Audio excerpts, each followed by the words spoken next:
SKD university, आपकी हमारी अपनी यूनिवर्सिटी। चुने एक ऐसी डगर जो आपको मंजिल के करीब पहुंचाए, जहां आपकी अभिलाषाओं को मिले एक नया रास्ता, जो ले चले आपको प्रगति के पथ पर आत्मविश्वास के साथ। आइए राजस्थान की एक ऐसी संस्था में जो आपकी सोच को एक नई उड़ान दे, जो मंजिल तक पहुंचाने को तैयार है। ये है आपकी हमारी अपनी साडी SKD यूनिवर्सिटी। पंजाब और राजस्थान के बीच में बसी one of India's top university. हजारों विद्यार्थी, सैकड़ों अध्यापक, ऑल द अवार्ड्स। सच कहूं, SKD is the best place for learning. बड़ी व सुंदर इमारतें और मैदान SKD यूनिवर्सिटी के परिसर को अद्भुत बनाते हैं। हमारे लिए शिक्षा सिर्फ क्लासरूम की 4 दीवारों तक सीमित नहीं है। अच्छे शिक्षक एक महान शिक्षा के लिए महत्वपूर्ण हैं। आपके साथ ट्यूटर की लगातार बैठकें होती हैं, जहां आप कोई भी प्रश्न पूछ सकते हैं, और साथ ही एक अच्छी राउंडेड पर्सनैलिटी विकसित करने के लिए सह पाठ्यक्रम गतिविधियां आवश्यक होती हैं। पुस्तकालय में सभी छात्रों की आवश्यकताओं को पूरा करने वाली विभिन्न किताबों के साथ भारतीय और विदेशी लेखकों की पुस्तकों का संग्रह है। यहाँ लाइब्रेरी में पुस्तकों के अलावा प्रोफेशनल इंजीनियरिंग पत्रिकाओं और अन्य विश्व स्तरीय पत्रिकाओं की सदस्यता तथा संग्रह है। सिर्फ नंबर पाने के लिए नहीं, अनुभव कीजिए विश्व स्तरीय सुविधाओं को जो आपको बनाए प्रतिभावान व कुशल। हम आपके अवसरों को और बेहतर बनाने व व्यक्तित्व विकास के लिए यहाँ कम्युनिकेशन स्किल पर विशेष ध्यान देते हैं, जो जीवन भर आपकी मदद करता है। SKD विश्वविद्यालय में हम कोशिश करते हैं कि छात्र को उनकी पसंद के अनुरूप कौशल प्राप्त हो तथा उद्योग जगत के लिए वे उपयोगी हों। कंप्यूटर शिक्षा का एक अविभाज्य हिस्सा बन गया है और तकनीकी शिक्षा उच्च स्तरीय तकनीक द्वारा संचालित है। कंप्यूटर विज्ञान और सूचना प्रौद्योगिकी के लिए विशेष लैब, जो सभी विभागों के छात्रों के लिए एक मार्गदर्शक की तरह है। यहाँ जनरल, बुक्स और अन्य शोध कार्य देखकर, पढ़कर उससे ज्ञान बढ़ाते हैं। इंटरनेट कनेक्टिविटी वाईफाई के साथ उपलब्ध है। प्रयोगशाला आधुनिक उपकरणों से अच्छी तरह से सुसज्जित है और विषय के सिद्धांतों और अभ्यास को समझने के लिए पर्याप्त जानकारी देती है। संबंधित शिक्षकों की देखरेख में छात्रों के उपयोग के लिए कॉलेज में अलग अलग प्रयोगशालाओं जैसे भौतिकी, रसायन विज्ञान, जीव विज्ञान। SKD यूनिवर्सिटी के पाठ्यक्रम को विशेष रूप से डिजाइन किया गया है, जो स्कूल 10+2 से उत्तीर्ण होने के तुरंत बाद लॉ ग्रेजुएट बनने के इच्छुक छात्रों को शामिल करता है। ये छात्रों की सही नींव रखने में मदद करता है और आपको एक सच्चे कानून पेशेवर के रूप में विकसित करता है। खेल और फिटनेस हमारे दैनिक जीवन में बहुत बड़ा रोल निभाते हैं। SKD यूनिवर्सिटी अति आधुनिक खेल व फिटनेस सुविधा प्रदान करता है। विशाल परिसर में मेस सुविधा के साथ छात्र और छात्राओं के लिए अलग अलग छात्रावास हैं। कई मायनों में छात्रावास का जीवन परिसर में एक छात्र के जीवन को परिभाषित करता है।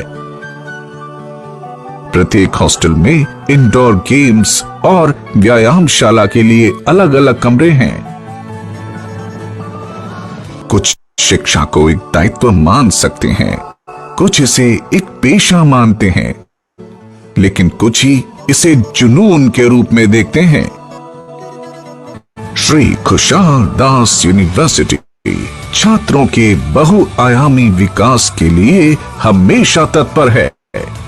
ये राजस्थान के हनुमानगढ़ जिले का देश को आगे ले जाने की दिशा में एक मजबूत कदम है। ये है हम सबका विश्वविद्यालय। SKD university SKD university university, SKD university साडी यूनिवर्सिटी, एसकेडी यूनिवर्सिटी साडी यूनिवर्सिटी, साडी university SKD university.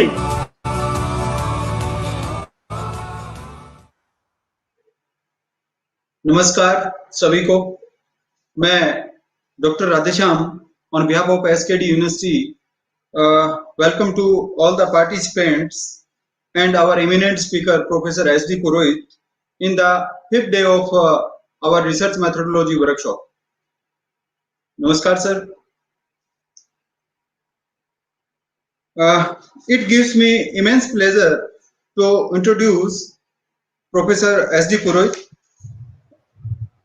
Professor S.D. Purohit formerly head Department of Botany and formerly Course Director Department of Biotechnology, Dean and Chairman Faculty of Science, former member of Board of Management, Board of Secondary Education Ajmer, member Board of Directors International Phytoessence Consortium Boston, USA, Senior Editor International Journal of Phytocosmetics and Natural Ingredients, USA, General Secretary Society for Promotion of Science, Education and Research, India, member International Scientific and Executive Committee for International Phytocosmetics and Phytotherapy Congress held at Ecuador, Guatemala, Brazil, Greece, Colombia, Ireland, Argentina and Canada. Professor S.D. Purohit held administrative position, course director, dean, University College of Science, Mohanlal Sukhadiya University, Udaipur, head Department of Botany, Mohanlal Sukhadiya University, Udaipur, chairman, Faculty of Science, Mohanlal Sukhadiya University, Udaipur. Professor S.D. Purohit visited abroad, United Kingdom, United States of America, Republic of Iran, Canada and United States of America, Greece, University of Patras, Greece. Professor S.D. Purohit supervised total 28 PhD degrees, supervision of dissertation leading to MSc, BSc, BTech, BE degree, 94 students. Or Professor S.D. Purohit attended 48 national and international conferences and symposia. Or Professor S.D. Purohit organized 27 scientific activities. Professor S.D. Purohit membership of membership of scientific organizations, life member of Indian Science Congress Association Calcutta, member of Indian Botanical Society Meerut, fellow member Plant Tissue Culture Association Pune, life member Indian Society of Plant Genetic Resources New Delhi, life member Indian Society of Mycology and Plant Pathology Udaipur, life member Indian Horticulture Society New Delhi, counselor Indian Society of Plant Genetic Resources. In the end, Professor on behalf of the SKD University, our Chancellor, Vice Chancellor, I welcome to Professor S.D. Purohit.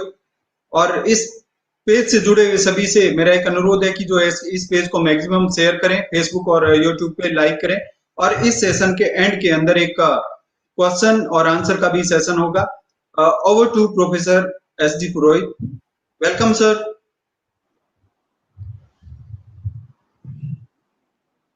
Thank you, Dr. Radheshyam, for a nice introduction.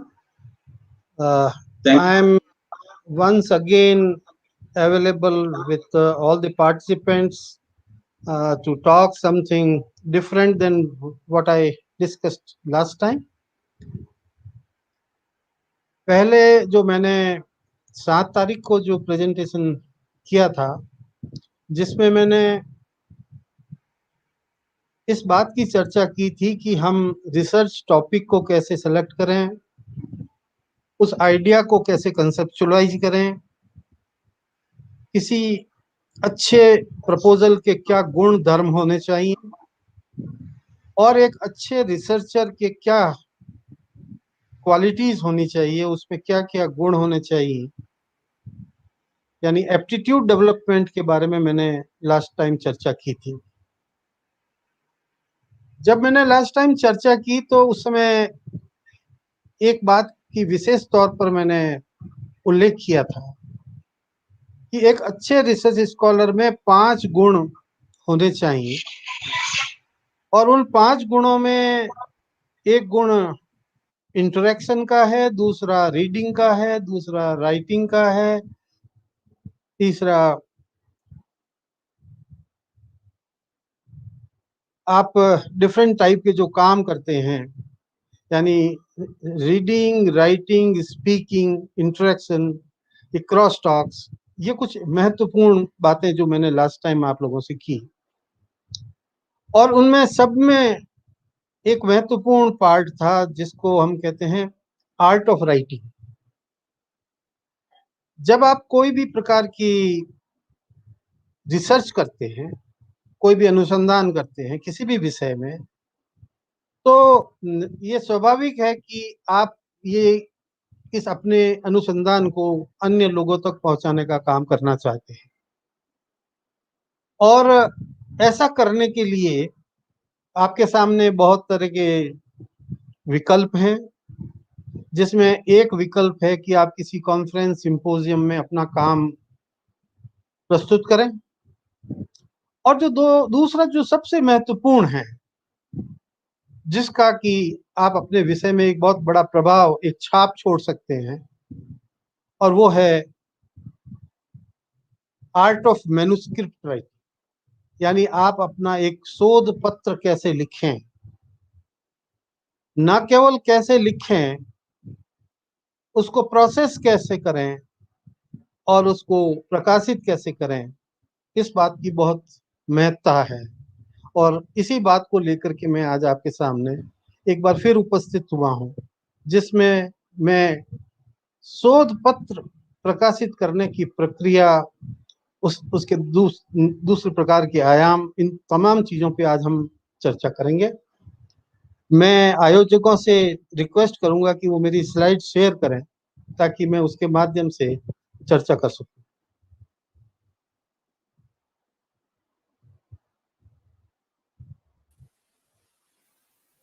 Sir आप sir अपनी slide को open करें। हाँ ठीक है।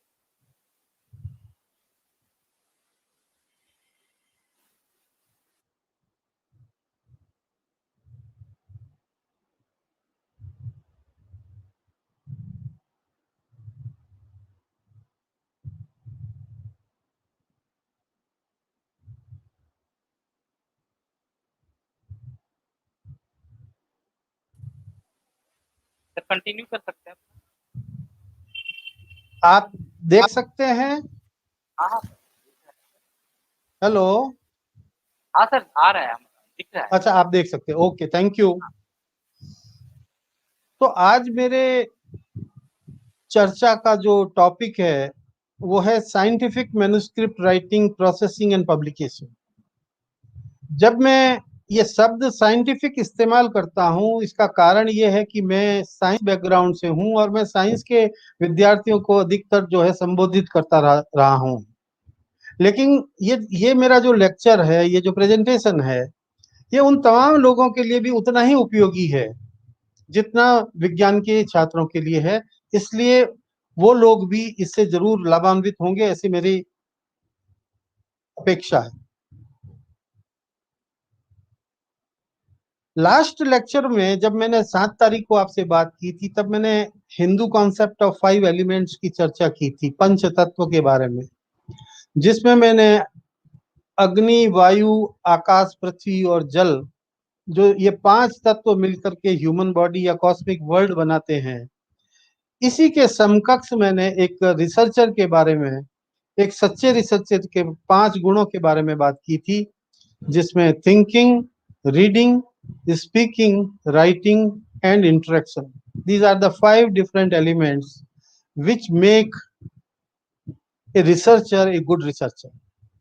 और चूंकि आज मेरे चर्चा का विषय राइटिंग पे केंद्रित है, इसलिए मैं केवल आज राइटिंग पे आपसे बात करूंगा। कभी और अवसर मिला तो मैं आपसे स्पीकिंग के बारे में भी, आर्ट ऑफ पब्लिक स्पीच के बारे में भी कभी चर्चा करूंगा कि किस प्रकार से आपके लेक्चर, आपका प्रेजेंटेशन, आपके बोलने का तरीका आपके कार्यों को प्रभावी रूप से लोगों तक पहुंचा सकता है। तो आज हम चर्चा कर रहे हैं writing, art of skill of writing के बारे में। जब आप मैन्युस्क्रिप्ट राइटिंग की बात करते हैं तो आपके सामने दो कंपोनेंट्स, सबसे पहले आपको इन दो चीजों पे ध्यान आकर्षण करना है। एक तो कंटेंट का ड्राफ्टिंग और राइटिंग, यानी जब आप कोई भी चीज लिख रहे हैं तो उसमें क्या क्या बातें ध्यान देनी चाहिए। सबसे पहली महत्वपूर्ण बात है लैंग्वेज एक्यूरेसी।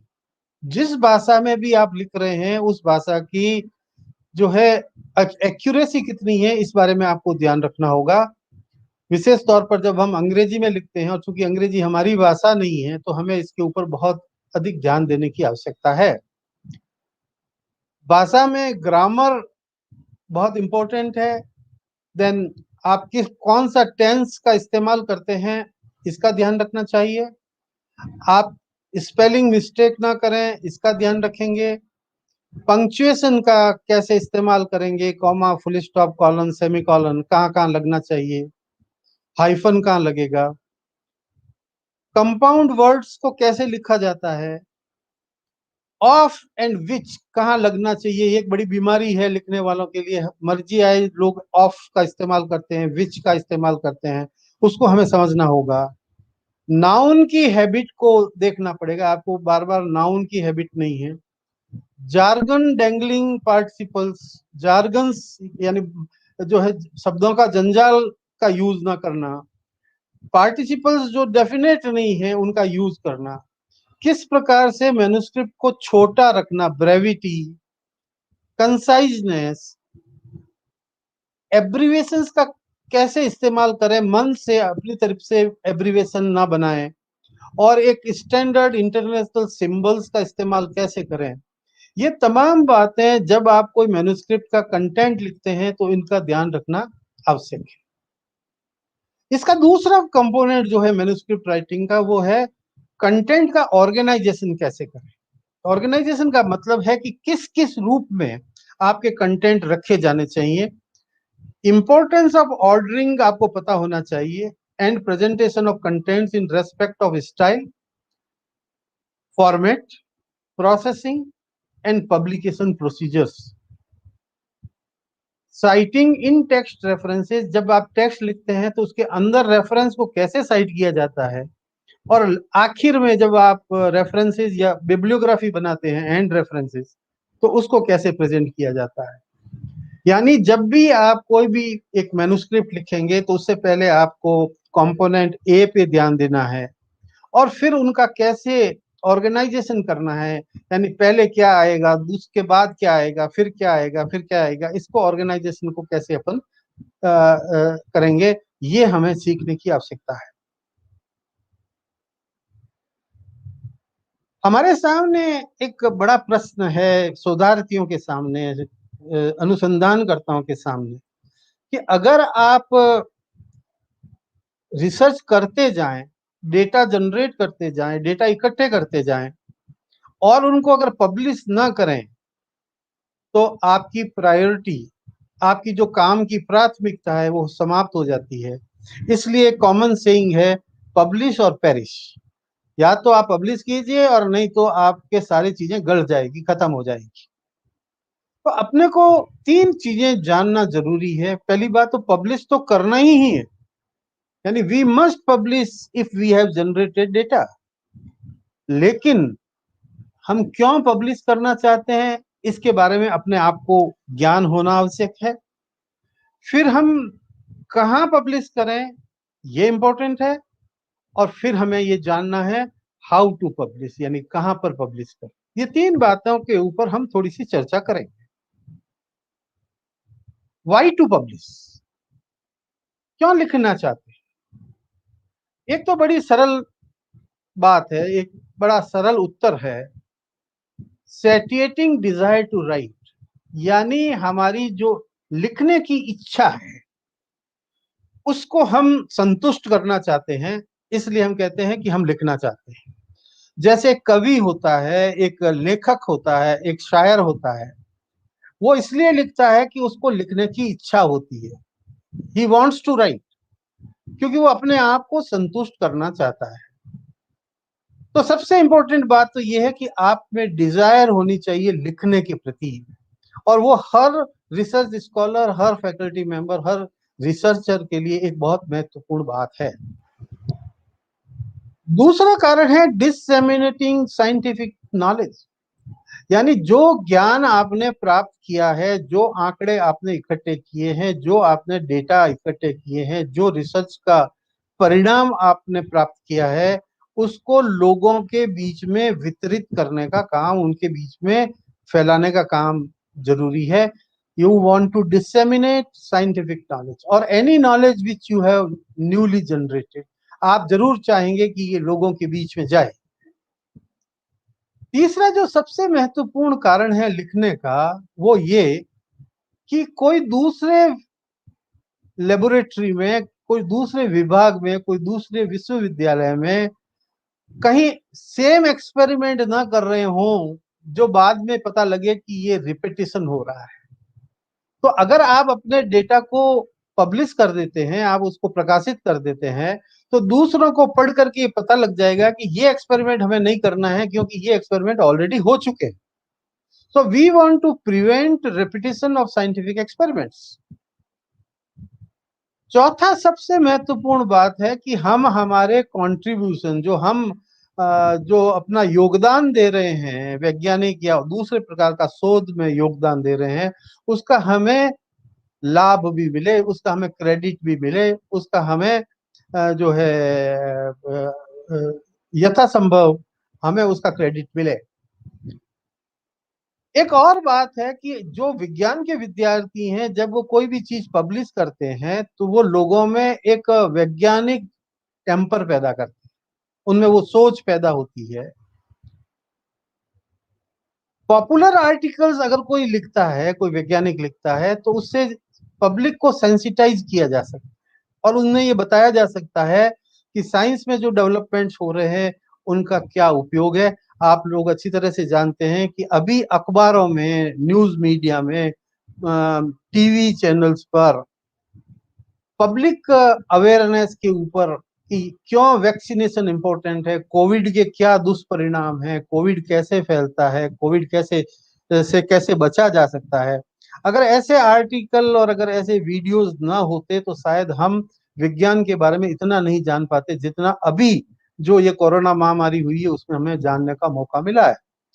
तो sensitising general public towards impact of scientific development is a very important aspect, इसलिए लिखना जरूरी है।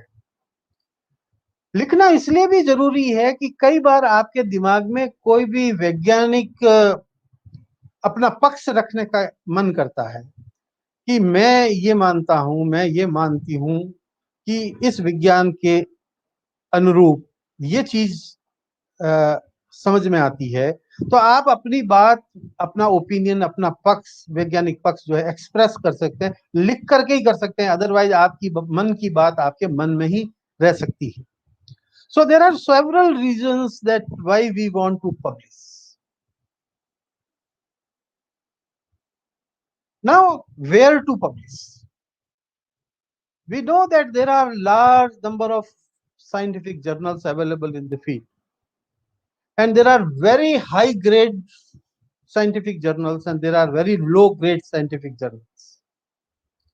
अगर मैं उनको कैटेगराइज करूं जर्नल्स के प्रकारों में, तो कुछ जर्नल्स तो सोसाइटी या ऑर्गेनाइजेशन जर्नल निकालते हैं, यानी वो अपना एक सोसाइटी के पब्लिकेशन के रूप में जर्नल निकालते हैं। अधिकतर जर्नल्स फ्रीलांस जर्नल्स हैं, यानी वो फील्ड में अकेले अपने पब्लिकेशन के बूते पर जो है वो पब्लिश करते हैं।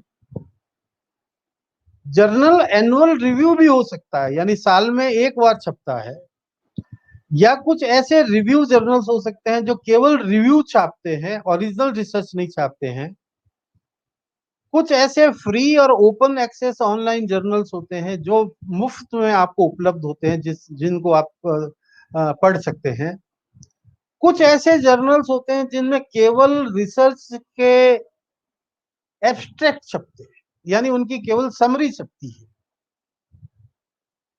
कुछ ऐसे जर्नल्स हैं जिनमें केवल जर्नल्स के कंटेंट छपते हैं, जैसे करंट कंटेंट्स के अंदर दुनिया में छपने वाले तमाम जर्नल्स के केवल टाइटल छपते हैं कि आज की तारीख में इस जर्नल में कौन कौन से पेपर पब्लिश हुए, उनकी डिटेल्स उसमें नहीं होती है, लेकिन आपको ये जानकारी मिल जाती है कि ये किस ऑथर ने किस लेबोरेटरी से किस कंट्री से पब्लिश किया है। कुछ पॉपुलर साइंस मैगजीन्स होती है, जैसे इंडिया में साइंस रिपोर्टर है, साइंस टुडे है, न्यू बायोलॉजिस्ट है, न्यू साइंटिस्ट है, इस तरह की जो साइंटिफिक मैगजीन्स है उसमें पॉपुलर साइंस आर्टिकल्स छपते हैं। कुछ ऐसे जर्नल्स हैं which are multidisciplinary journals, यानी वेराइटी के डिफरेंट टाइप के डिसिप्लिन्स आपस में मर्ज करते हुए हैं, वो मल्टी डिसिप्लिनरी जर्नल्स हैं।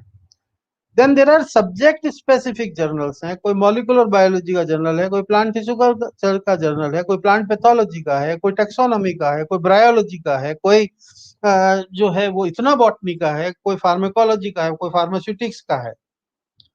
और सबसे खराब स्थिति जो अभी चल रही है वो है प्रीडेटरी जर्नल्स, ये शिकारी जर्नल्स, जो ऐसे लोगों की तलाश करता है, अपने शिकार की तलाश करता है, जिसको पेपर छापने की बहुत तीव्र इच्छा है और उसके पास क्वालिटी की रिसर्च नहीं है, तो वो पैसे लेकर के कोई भी प्रकार का आर्टिकल बिना एडिटिंग और रिव्यू के छाप देते हैं।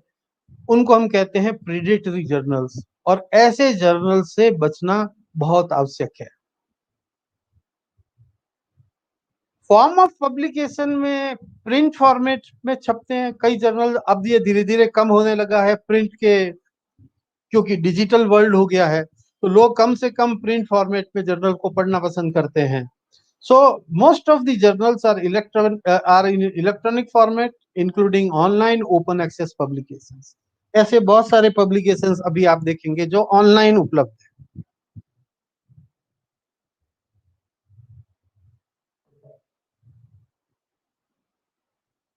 आपको ये भी देखना होगा कि आपकी जो रिसर्च है उसकी प्रायोरिटी जल्दी से जल्दी आपको मिले, और इसके लिए दुनिया भर में वीकली जर्नल्स हैं, फोर्टनाइट यानी हर 15 दिन में छपने वाले जर्नल हैं, मंथली जर्नल्स हैं, हर 3 महीने में छपने वाले जर्नल्स हैं, 6 महीने में छपने वाले जर्नल्स, और साल में एक बार छपने वाले जर्नल्स हैं।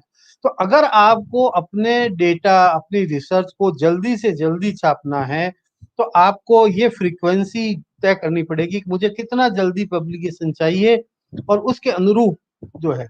लेकिन आपको ये बात ध्यान रखनी चाहिए कि जितने कम समय में पब्लिकेशन होता है उस रिसर्च की वैल्यू हाई ग्रेड की होती है। जैसे नेचर और साइंस जो है वो वीकली मैगजीन्स है, दुनिया की टॉप मोस्ट मैगजीन्स हैं, उनमें अगर आपको आर्टिकल छापना है तो आपकी रिसर्च की क्वालिटी बहुत उत्कृष्ट श्रेणी की होनी चाहिए, तब कहीं जाकर के आप इस वीकली जर्नल्स में छाप सकते हैं। और बाकी दूसरे फ्रीक्वेंसी आप देख सकते हैं जिसमें आपको लगता है कि अगर 1 महीने में एक जर्नल छपता है तो भी फिर भी आप सोच सकते हैं कि आपका पब्लिकेशन जल्दी हो सकता है। Cost of publication is basically inversely proportional to the quality of publication. अगर कोई जर्नल आपसे पैसा मांगता है, इसका मतलब है कि जर्नल की क्वालिटी ठीक नहीं है, अपवादों को छोड़ करके। जैसे सोसाइटीज के बहुत से जर्नल्स होते हैं जो अपनी सोसाइटी की एक्टिविटी को रन करने के लिए आपसे मेंबरशिप फीस चार्ज करते हैं, लेकिन आज की तारीख में विशेषकर भारत में दुनिया का सर्वश्रेष्ठ नंबर ऑफ पब्लिकेशन जो है, सबसे ज्यादा पब्लिकेशन जो है वो जर्नल्स इंडिया में छपते हैं, और सब पैसा लेते हैं। और जो पैसा लेके आपका पब्लिकेशन करता है उस जर्नल की कोई भी वैल्यू नहीं है, और वो कहीं पर भी किसी प्रकार का क्रेडिट आपको उपलब्ध नहीं कराता है। So if A journal is publishing your paper free of cost, that means that journal has its own reputation. तो दुनिया में ऐसे बहुत से जर्नल्स हैं जो आज की तारीख में भी इतनी प्राइस राइज होने के बाद भी वो आपका अगर पेपर क्वालिटी का है तो वो फ्री में छापते हैं। कुछ जर्नल्स हैं जो पेजिनेशन चार्जेस के नाम से, अगर आपका पेपर 8 पेज का है तो इतने पैसे लगेंगे, 10 पेज का 12 15, आप कुछ भी छापिए, उनको पैसे से मतलब है, उसका कोई रिव्यू नहीं होता है, उसका कोई स्क्रूटनी नहीं होती है, उसकी कोई एडिटिंग नहीं होती है, वो सिर्फ पैसा चार्ज करते हैं। कुछ जर्नल्स कहते हैं कि हम तो प्रोसेसिंग चार्ज ले रहे हैं, यानी हम जर्नल पब्लिक यानी पेपर पब्लिकेशन का चार्ज नहीं ले रहे हैं, हम तो प्रोसेसिंग का चार्ज ले रहे हैं।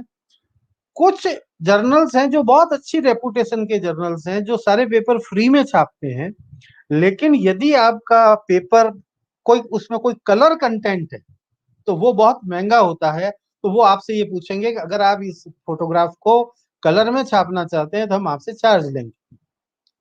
कुछ जर्नल्स ऐसे हैं जो आपको 4 पेज 6 पेज 8 पेज तक तो फ्री पब्लिकेशन करते हैं, लेकिन अगर आपका पेपर ज्यादा लिमिट एक्सीड करता है तो एक्सीडिंग नंबर ऑफ पेजेस के वो स्पेशल चार्ज आपसे लेते हैं। बहुत से ऐसे जर्नल्स हैं इंडिया में और अब्रॉड जिसकी मेंबरशिप या सब्सक्रिप्शन जरूरी है, तभी आप उस जर्नल में पेपर छाप सकते हैं। और कुछ ऐसे जर्नल्स हैं जो आपके छपे हुए पेपर की मल्टीपल कॉपीज, जिसको हम रीप्रिंट्स कहते हैं, वो आपको सप्लाई करते हैं और उन रीप्रिंट्स का आपसे चार्ज लेते हैं।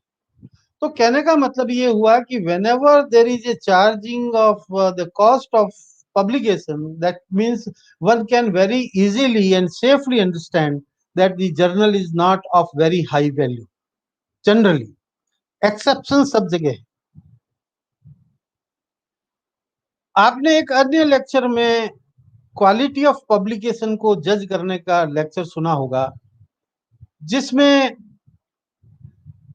किसी भी पब्लिकेशन का, इंडिविजुअल का या उस जर्नल का या उस ग्रुप का या उस सब्जेक्ट में आपका क्या स्थान है, आपके पब्लिकेशन की क्या वैल्यू है, उसका क्या इम्पैक्ट है, उसके बहुत सारे फैक्टर्स आपके सामने हैं। जैसे ऑथर साइटेशन इंडेक्स, यानी आपका पेपर कितनी बार साइट हुआ है।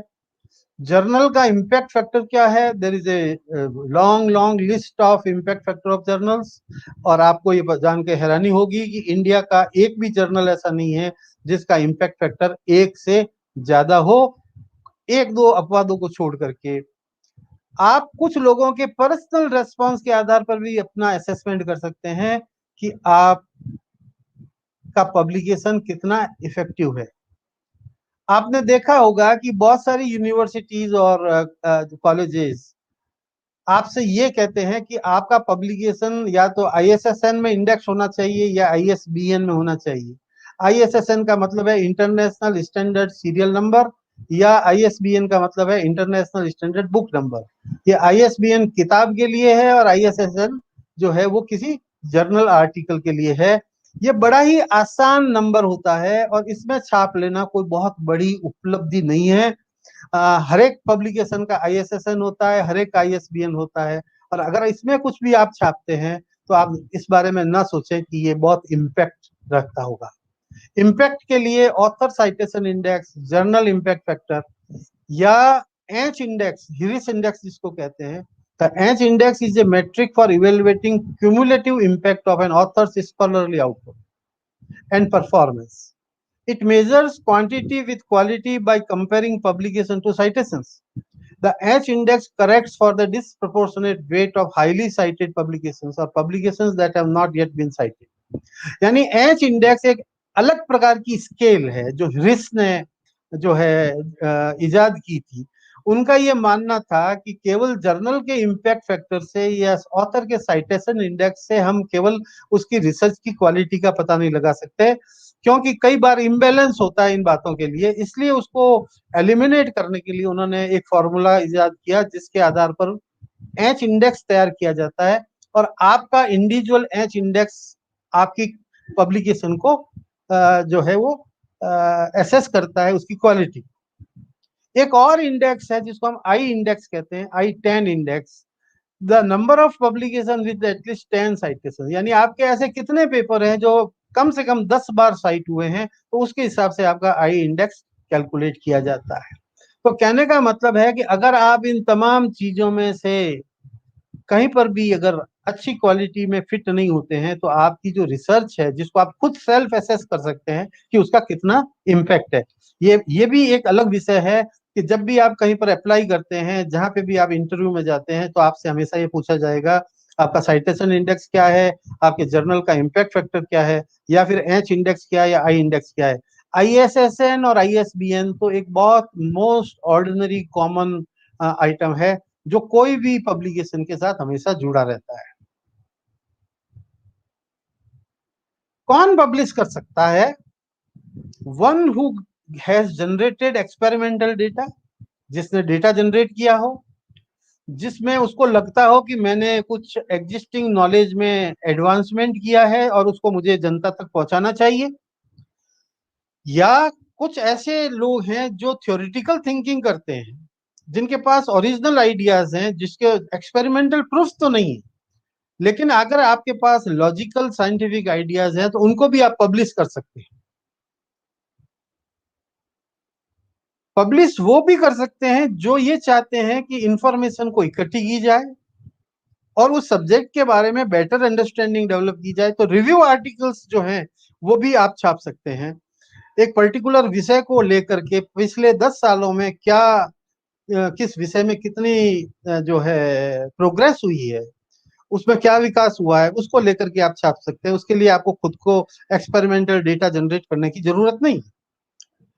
कुछ ऐसे लोग हैं जो काफी एक्सपीरियंस्ड हो गए हैं और अब विज्ञान को पॉपुलराइज करना चाहते हैं, जन जन तक पहुंचाना चाहते हैं, जनरल पब्लिक को सेंसिटाइज करना चाहते हैं कि विज्ञान में क्या हो रहा है, इसके बारे में वो पॉपुलर आर्टिकल लिखते हैं।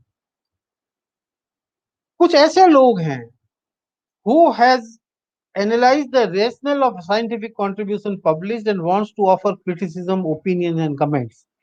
आप में से कोई भी फैकल्टी मेंबर, आप में से कोई भी रिसर्च स्कॉलर अगर कहीं कुछ पढ़ता है और उसके अगेंस्ट में, उसके पक्ष में, उसके बारे में कोई ओपिनियन वो देना चाहता है, तो वो भी पब्लिश होता है। So you can always publish your comments, your opinion, your criticism. You can write a letter to editor कि आपके जर्नल में छपा हुआ ये पेपर में इस प्रकार की कमी है और इसको इम्प्रूव करने की जरूरत है, और उसको भी बड़ा सम्मान मिलता है, उसका भी बड़ा रेस्पेक्ट होता है। जब आप ओरिजिनल रिसर्च पेपर लिखते हैं, तो आपको उसके स्टैंडर्ड स्ट्रक्चर का ध्यान रखना होता है। हालांकि हर जर्नल, हर ऐसा पब्लिशर आपको ऑथर्स का इंस्ट्रक्शन देता है कि आपको क्या करना है, लेकिन मूल रूप से एक पेपर की शुरुआत होती है उसके टाइटल से, उसके बाद एफिलिएशन। एफिलिएशन का मतलब है आप किस संस्था से जुड़े हुए हैं, कहाँ पर ये रिसर्च की गई है, और वहां पर एक विशेष तौर पर एस्ट्रिक्स यूज करते हुए आप कॉरस्पॉन्डिंग ऑथर का भी नाम लिखते हैं कि भाई हम ऑथर तो 5 हैं, 15 हैं, 50 हैं, 150 हैं, 200 हैं, 500 हैं, क्योंकि ऐसे भी पब्लिकेशन होते हैं जिनके 500 ऑथर होते हैं, बहुत बड़ा काम होता है। लेकिन ये पेपर भेज कौन रहा है, कॉरस्पॉन्डिंग ऑथर कौन है, उसका जो है आइडेंटिफिकेशन करना होता है। हर पेपर की शुरुआत एक छोटे एब्स्ट्रैक्ट से होती है। Normally abstracts are of 250 to 300 words, except otherwise given by the instruction to authors, या कहीं कहीं लोग उसको समरी के रूप में भी लिखते हैं। Then your paper starts with introduction, यानी शुरुआत होती है आपकी इंट्रोडक्शन से। उसके बाद में मटेरियल्स एंड मेथड्स, यानी आपने कौन से मटेरियल्स का यूज किया, कहाँ से प्रोक्योर किया, क्या डेटा, कहाँ से आपने जो है चीजें इकट्ठी की, कौन से इंस्ट्रूमेंट आपने यूज किए, और ऐसे कौन से मेथड्स हैं जिनका आपने इस्तेमाल किया। मटेरियल मेथड्स में इतनी डिटेल दी जानी चाहिए कि अगला आदमी, यानी जो कोई दूसरा रिसर्चर है, कोई शोधार्थी है, अगर आप ही के एक्सपेरिमेंट को रिपीट करना चाहता है कंफर्मेशन के लिए, तो वो तमाम जो है विस्तृत जानकारी आपके पेपर में होनी चाहिए। Then you have to describe your results, यानी आपका जो परिणाम क्या आया, आपने जो रिसर्च करी उसका नतीजा क्या निकला। और डिस्कशन में ये बात लिखी जाती है कि आपके रिजल्ट और लोगों के रिजल्ट के बीच में क्या तारतम्य है। क्या आपके रिजल्ट और दूसरों के रिजल्ट समान है या आपके रिजल्ट दूसरों से डिफरेंट है। अगर समान है तो क्यों समान है, अगर डिफरेंट है तो क्यों डिफरेंट है। ये बातें डिस्कशन के अंदर लिखी जाती है। और लास्ट में कुछ जर्नल्स मांगते हैं कि आप अपनी रिसर्च को शॉर्ट में कंक्लूड कीजिए, तो कंक्लूजन्स है। और ये डिपेंड करता है कि अगर वो ये आपसे कहते हैं तो आपको लिखना होगा। Then in the last of the paper we give references. कुछ जर्नल्स बिब्लियोग्राफी की बात करते हैं, कुछ जर्नल्स रेफरेंसेस की बात करते हैं। और रेफरेंस और बिब्लियोग्राफी में एक मात्र फर्क है।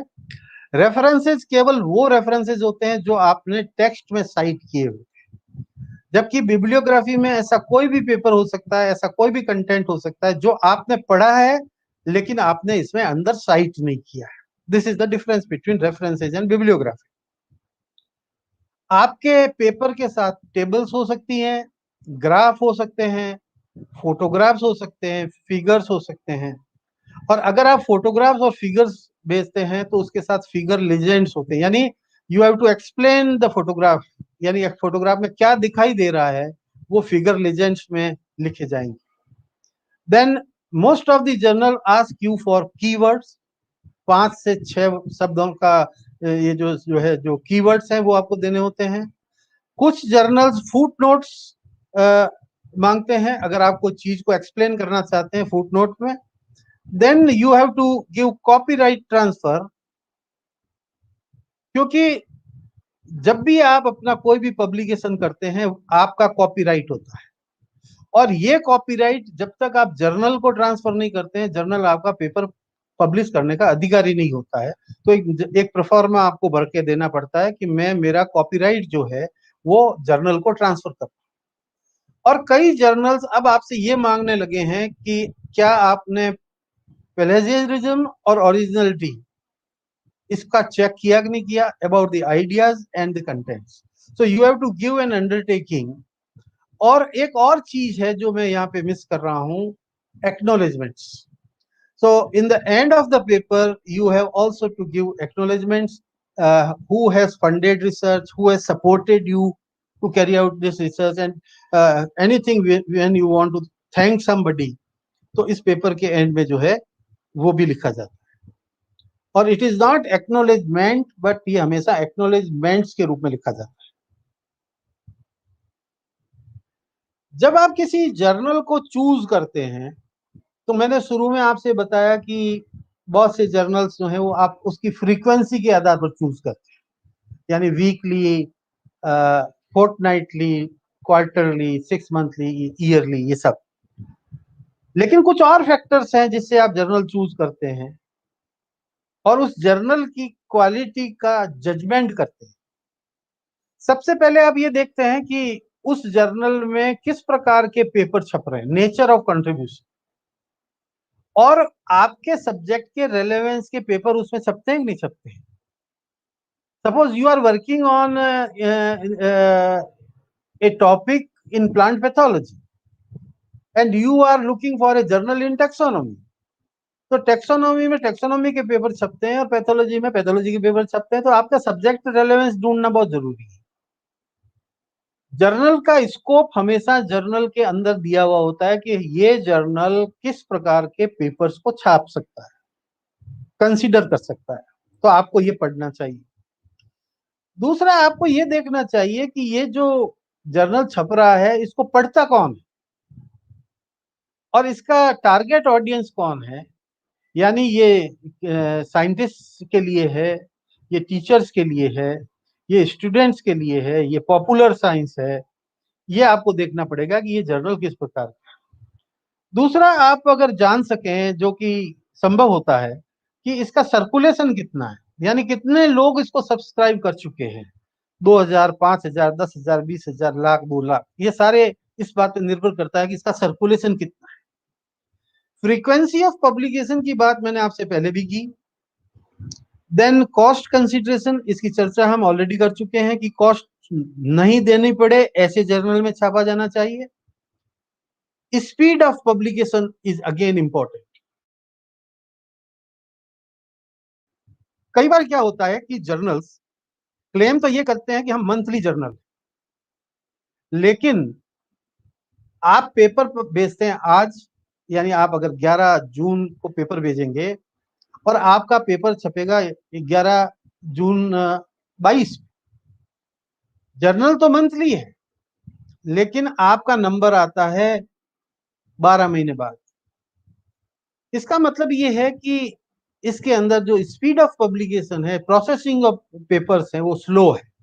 यानी आज आप पेपर सबमिट करते हैं, बड़े दिनों के बाद आपके पास एक्नॉलेजमेंट आता है, फिर बाद में आपका पेपर रिव्यू के लिए जाता है, रिव्यूअर खूब टाइम लगाता है, आपको वापस पेपर भेजा जाता है रिवीजन के लिए, और आखिरकार जाकर के वो 1 साल बाद में पब्लिश होता है। तो अगर आपको ये लगता है तो ये आप आराम से चेक कर सकते हैं, क्योंकि हर एक पेपर के साथ लिखा रहता है paper received on this and this date and paper accepted for public on this and this date. और जिस दिन वो पब्लिश होता है वो तो आपको पता होता ही है कि वो जर्नल के ऊपर लिखा रहता है। तो आप स्पीड ऑफ पब्लिकेशन का भी जजमेंट आराम से कर सकते हैं। देन रेगुलरिटी ऑफ जर्नल, ये भी बड़ा इंपॉर्टेंट है। कई बार क्या होता है कि जर्नल ये कहता है कि हम मंथली जर्नल, लेकिन वो बैकलॉग में चलता रहता है। यानी अभी जून 21 में जर्नल छप रहा है जनवरी 20 का, तो यानी जून में जो पेपर आ रहा है वो आपका, उसका नाम तो आ रहा है जनवरी में, लेकिन वो छप रहा है जो है 21 में। इसका मतलब ये हुआ कि your publication is getting delayed and people are not able to see your results. तब तक हो सकता है कि किसी कोई दूसरे आदमी ने अपना सेम रिजल्ट, सेम टाइप की रिसर्च पहले किसी ने छाप दी हो। तो इसलिए ये भी बहुत जरूरी है कि आप जर्नल की रेगुलरिटी देखें कि जुलाई जून का जून में ही छप जाए, जुलाई का जुलाई में छपे, अगस्त का अगस्त में छपे और उसी साल छपे। एक और तरीका होता है आप अच्छे पब्लिकेशन को देखने का कि ये जो पब्लिशिंग ग्रुप है, ये जो ऑर्गेनाइजेशन है जो छाप रहा है, उसकी स्टैंडिंग क्या है। यानी उस पब्लिशर के बारे में आपको जानकारी है। अगर ये स्प्रिंगर का जर्नल है, ये एल्जेवियर का जर्नल है, ये ऑक्सफोर्ड यूनिवर्सिटी प्रेस का जर्नल है, ये मैकमिलन का जर्नल है, ये ब्लैकवेल का जर्नल है, ये बटरवर्थ का जर्नल है, ये फ्रांसिस एंड टेलर का जर्नल है, तो आपको ये पता चलेगा कि ये पेपर्स जो हैं ये हाई स्टैंडिंग के होंगे, क्योंकि they are very reputed publishing groups. कई बार आप एडिटोरियल बोर्ड के सदस्यों के नाम और उनकी पोजीशन को देखते हुए पता लगा सकते हैं कि वो बहुत रेप्यूटेड अगर है तो निश्चित रूप से वो क्वालिटी का ख्याल रखते होंगे, और आपका पेपर जब छपेगा तो हाई क्वालिटी का पेपर होगा तो ही छपेगा। और ऐसी स्थिति में मैंने पहले भी चर्चा की कि आपको प्रीडेटरी जर्नल से बच के रहना चाहिए। इंडिया में ऐसे सैकड़ों जर्नल्स हैं आपके घर के आसपास, आपके गांव के आसपास, आपके शहर में, आपके राज्य में, आपके पड़ोसी राज्य में।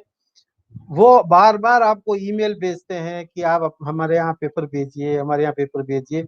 और चूंकि रिसर्च स्कॉलर को इस बात की बड़ी उत्सुकता होती है कि मेरा भी पेपर छपे, तो वो क्या करता है, ऐसी जो है प्रीडेटरी जर्नल में अपना पेपर भेज देता है। उसके बाद वो उससे कहता है कि आप 4,000 रुपये भेज दीजिए, आपका पेपर प्रायोरिटी पे छप जाएगा, और विद इन 1 मंथ आपका पेपर पब्लिश हो जाता है। लेकिन आप ये देखते हैं कि उस पेपर में अगर कोई त्रुटि रह गई, कोई गलतियां रह गई, अनएडिटेड, और सिर्फ वो पैसे के लिए छापते हैं, और आपके साथ ये धोखाधड़ी हो चुकी होती है। So please be aware of the predatory journals. हालांकि आज की तारीख में प्रीडेटरी कॉन्फ्रेंसेस भी होने लगी। प्रीडेटरी कॉन्फ्रेंसेस का भी काम यह है कि एक कॉन्फ्रेंस की घोषणा कर दो और उसके बाद लोगों से रजिस्ट्रेशन का पैसा लो, और उस कॉन्फ्रेंस में कोई आकर के अटेंड करे या ना करे, उसको सर्टिफिकेट जारी कर दो और हर एक से 500 रुपए का रजिस्ट्रेशन ले लो। 1,000 रजिस्ट्रेशन हो गए। आप सोच सकते हैं कि 1,000 रजिस्ट्रेशन मल्टीप्लाइड बाय 500, संस्था ने पैसा कमा लिया, आपने सर्टिफिकेट ले लिया, लेकिन आपके जीवन में आपके साथ कोई क्रेडिट नहीं हुआ। So you have to be very careful about these predatory journals and predatory conferences. हर एक जर्नल में इंस्ट्रक्शंस टू ऑथर्स होते हैं जो ये बताते हैं कि कंटेंट को, यानी फॉर्मेट क्या होना चाहिए, डेटा को किस रूप में आपको प्रेजेंट करना है, फोटो प्लेट्स या फिगर्स हैं तो उसको कैसे प्रस्तुत करना है। रेफरेंस की स्टाइल हर जर्नल की अलग होती है, and you have to look for the style कि वो क्या चाहते हैं आपसे। और मैंने ये देखा है कि बहुत से पेपर्स तो इसलिए रिजेक्ट हो जाते हैं कि ऑथर्स ने रेफरेंसेस को उस प्रॉपर स्टाइल में प्रेजेंट नहीं किया है, और वो ये समझता है, जो पब्लिशिंग ग्रुप है, जो हाई लेवल का पब्लिशिंग ग्रुप है, वो ये सोचता है कि अगर ऑथर को इतना भी समय नहीं है या सीरियसनेस नहीं है कि वो रेफरेंसेस को ढंग से ऑर्गेनाइज करें, तो वो रिजेक्ट कर देता है। हर एक पब्लिशर को एक लेंथ की रेस्ट्रिक्शन होती है कि आपका 2000 वर्ड्स का होना चाहिए, 5000 का होना चाहिए, 10,000 वर्ड्स का होना चाहिए, और आपको उसी में रेस्ट्रिक्ट करना होता है। आपको ये भी इंस्ट्रक्शन वो देते हैं कि ये जो पब्लिकेशन है जिसके लिए आप सबमिट कर रहे हैं, इसको आपको ऑफलाइन सबमिट करना है, यानी बाय पोस्ट भेजना है, या आपको ऑनलाइन सबमिट करना है। तो ये तमाम चीजें आपको जर्नल के पर मिल जाएगी। 2000 वर्ड्स का होता है, जिसमें 2-3 टेबल्स और 1-2 फिगर होते हैं। और फुल लेंथ पेपर्स जो होते हैं वो 5000 वर्ड्स के आसपास, जिसमें 5-6 टेबल्स और 3-4 फिगर हो सकते हैं। और रिव्यू पेपर्स जब अब लिखे जाते हैं, जिसके जो आपका ओरिजिनल रिसर्च नहीं है, जिसमें आप केवल उपलब्ध जानकारी को इकट्ठा करके छापना चाहते हैं, तो आप जर्नल से खुद पूछ सकते हैं कि मैं एक रिव्यू लिखना चाहता हूं या चाहती हूं, और इस रिव्यू में मेरे पेपर में 15,000 वर्ड्स हैं, 20,000 वर्ड्स हैं, 10,000 वर्ड्स हैं, क्या वो एक्सेप्टेबल होगा। कई बार रिव्यू आर्टिकल्स के लिए जर्नल्स जो हैं वो खुद आपको इनवाइट करते हैं, आपकी स्टैंडिंग को देखते हुए कि आपकी इसमें कितनी स्टैंडिंग है। जब आप टाइटल बनाएं पेपर का, तो विशेष तौर पर ये ध्यान रखें कि आपका जो लेंथ ऑफ टाइटल है, it should not exceed maximum 15 words. Even आपकी थीसिस का टाइटल, आपके सिनॉप्सिस का टाइटल, आपके पेपर का टाइटल 15 शब्दों से ज्यादा ना होना चाहिए। ये ज्यादातर जर्नल्स या यूनिवर्सिटीज विदेशों में ये प्रिफर करती है कि आपका टाइटल छोटा होना चाहिए। जब आप टाइटल बनाएं तो उसमें ये रिफ्लेक्ट होना चाहिए कि इसकी रेलेवेंस कंटेंट्स के साथ है कि नहीं है। यानी आप टाइटल बनाएं अलग और अंदर कुछ और कंटेंट हो, तो ये बहुत इंपॉर्टेंट है। जब भी टाइटल बनाएं उसकी फ्रेमिंग करें, उसकी अंग्रेजी ठीक हो और बिल्कुल क्लैरिटी हो और छोटा हो। जब कभी भी आप ऑर्गेनिज्म का नाम लिखें, उसके साथ उसकी ऑथोरिटी जरूरी है, यानी बायोलॉजिकल मटेरियल जब आप इस्तेमाल करते हैं, जैसे उदाहरण के तौर पर निकोसियाना टैबेकम, तो इसकी ऑथोरिटी लीनियस है, तो लीनियस को शॉर्ट में लिन लिखा जाता है। तो ये लिखना बहुत जरूरी है, क्योंकि आप जिस ऑर्गेनिज्म पे काम कर रहे हैं उसके बारे में आप अच्छी तरह से जानते हैं कि नहीं जानते हैं, और उसको फर्स्ट डिस्क्राइब किसने किया। अगर उसके अंदर आपका पूरा पेपर टेक्निक बेस्ड है, तो आप उसमें टेक्निक का नाम, इक्विपमेंट, जैसे NMR spectroscopy of so and so, thin layer chromatography of so and so, spectrophotometric determination of so and so. तो यहाँ पर आप टेक्निक या इक्विपमेंट या मेथड का भी टाइटल में इस्तेमाल करते हैं। डिपेंड ये करता है कि आपके पेपर की जो है रेलेवेंस कंटेंट्स के साथ क्या है। ऑथर्स का जो एफिलिएशन है, नॉर्मली जब आप ऑथर्स के नाम लिखते हैं तो अधिकतर मामलों में सीनियरिटी इंपॉर्टेंट होती है। ऑर्डर ऑफ सीनियरिटी का मतलब है weightage of contribution, not length of service. यानी एक आदमी 55 साल का 25 साल के अनुभव वाला हो सकता है, लेकिन वो लास्ट में उसका नाम आ सकता है। सीनियरिटी का यह मतलब है कि इस काम को करने में सबसे ज्यादा योगदान किसका है, तो उसका नाम सबसे पहले आना चाहिए। नंबर ऑफ ऑथर्स अगर आप जितने बढ़ाते जाएं, तो ये जस्टिफाई होना चाहिए कि आपका क्वांटम ऑफ वर्क इतना है कि आप नाम रखें। जैसे मैंने आपसे पहले कहा 50, 100, 150, 250, 500 तक ऑथर्स होते हैं, लेकिन वो 500 ऑथर वाला जो पेपर होता है वो मल्टी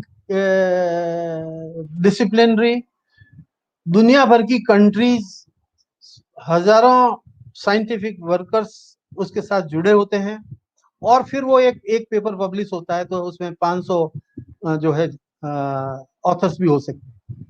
लेकिन ये नहीं हो कि आप एक छोटा सा पेपर छाप रहे हैं, उसके अंदर 8 ऑथर हैं, तो ये जानकारी जरूरी है कि उसमें किसने कितना काम किया, क्वांटम, और उस काम की इंपॉर्टेंस कितनी, उसके हिसाब से नंबर ऑफ ऑथर्स तय किए जा रहे चाहिए। Multi institutional inter departmental collaborative research publication है, उसमें संख्या ज्यादा हो सकती है। कई जर्नल्स आपसे लिखित में ये मांगते हैं कि अगर आपने 5 ऑथर्स के नाम दिए हैं तो आप ये बताइए कि किस ऑथर का कितने परसेंट कंट्रीब्यूशन हो, यानी किसी का 5%, किसी का 10%, 25%, 50%। Then you have to write about the corresponding author, postal address with country name, or email address of the corresponding author, because most of the correspondence will be addressed to the corresponding authors. जब आप अपना document तैयार करें publication के लिए, तो पहली बात तो एक कवर पेज अलग होना चाहिए, and this cover page should include only 4 things: title, your name, यानी योर नेम का मतलब कॉरेस्पॉन्डिंग ऑथर का नाम, other pertinent information, affiliation, no header and page number on the cover page should be added, यानी ये page, cover page जो है, इसके ऊपर कोई भी पेज नंबर नहीं होता है, और कोई भी हेडर यानी कोई टाइटल नहीं होता है। जो main body of the paper है उसमें add a header on every page after cover page. जैसे मान लीजिए आपने लिख दिया अरोड़ा एटॉल, तो सब जगह अरोड़ा एटॉल लिखा जाएगा, या कहीं पर अगर आपको प्लांट का नाम लिखना है या किसी कोई भी हेडर आप बना सकते हैं। Header should contain title and page number starting with 2, यानी जब भी हेडर लगेगा उसमें आपका शॉर्ट टाइटल हो सकता है और उसका page number. Use double space through out the entire paper, यानी हमेशा डबल स्पेस इस्तेमाल करेंगे। 1 इंच का मार्जिन टॉप पे, बॉटम पे और साइड पे छोड़ेंगे, यानी ये बहुत इंपॉर्टेंट है कि आप जब भी अपना पेपर सेट करें फॉर्मेट में, तो ये इंश्योर करें कि आप 1-1 इंच का मार्जिन छोड़ रहे हैं। Centre all the section title such as abstract, introduction, materials and methods, results and discussion, ये सब सेंटर में होने चाहिए। लेकिन अगर जर्नल में कोई और प्रकार की स्टाइल बताई गई है तो मेरी ये बात कही हुई का इस्तेमाल ना करें, क्योंकि we have to go by the instructions of the journal. लेकिन अगर जर्नल ने कुछ नहीं दिया हुआ है तो आप इस प्रकार का इस्तेमाल कर सकते हैं। हमेशा रेफरेंस जो है वो नए पेज से शुरू होना चाहिए, जहां आपका टेक्स्ट खत्म होता है वहां से शुरू नहीं करना चाहिए। द पेपर फॉर्मेट अगर आप देखेंगे, the text should be preceded by an abstract, जो मैंने शुरू में आपसे कहा, summarising the entire paper. The abstract should not include citations. इस बात का विशेष तौर पर ध्यान रखें कि जब भी आप एब्स्ट्रैक्ट लिख रहे हैं उसमें कोई प्रकार का रेफरेंस नहीं आएगा, एक्सेप्ट कि अगर आप कोई मेथडोलॉजी को रेफर करते हैं, यानी किसी का मेथड इस्तेमाल करते हुए आप कोई रिजल्ट लिख रहे हैं, तो ही आप उसका इस्तेमाल करेंगे कि भाई इस एब्स्ट्रैक्ट में मान लीजिए कि आपने लिखा आर्नन 1931, तो आर्नन 1931 इसलिए लिखना जरूरी है कि ये सारा पेपर आपका आर्नन पे ही निर्भर करता है, अदरवाइज आप कोई भी साइटेशंस नहीं लेंगे। जो इंट्रोडक्शन है, या कभी कभी लोग उसको बैकग्राउंड के रूप में भी लिखवाते हैं, जर्नल्स प्रेफर करते हैं। This section provides background information and the places the remainder of the paper in the context of relevant scientific development. यानी इंट्रोडक्शन का मतलब यह है कि आप अपने विषय के बारे में यानी उसके बैकग्राउंड के बारे में कि आपने ये रिसर्च क्यों की और इसकी क्या इंपॉर्टेंस थी, जिसकी कारण आपको ये रिसर्च करनी पड़ी, वो आप लिखेंगे। और उसके अंत में उस मैन्युस्क्रिप्ट का, उस इन्वेस्टिगेशन का, उस रिसर्च का ऑब्जेक्टिव लिखेंगे, that this investigation was undertaken with the view of knowing such and such things, यानी आपके इस पेपर का उद्देश्य क्या है। Then you have materials and methods. This section should describe materials, instrumentations, procedures, potential hazards and different details sufficient to permit the reader to duplicate the work exactly. ये बात मैं पहले कह चुका हूं कि आप इतनी डिटेल लिखेंगे कि अगर कोई आदमी वापस एक्सपेरिमेंट करना चाहता है, उसको डुप्लीकेट करना चाहता है, तो ये संभव हो। रिजल्ट्स में आप वो चीज इंडिकेट करेंगे वेदर और नॉट दे वर एक्सपेक्टेड, यानी आपने जो रिजल्ट आया आपका वो वास्तव में आप ऐसा आपकी हाइपोथेसिस के अनुरूप ठीक है या उससे कॉन्ट्रेरी है, और अगर ऐसा है तो क्यों है।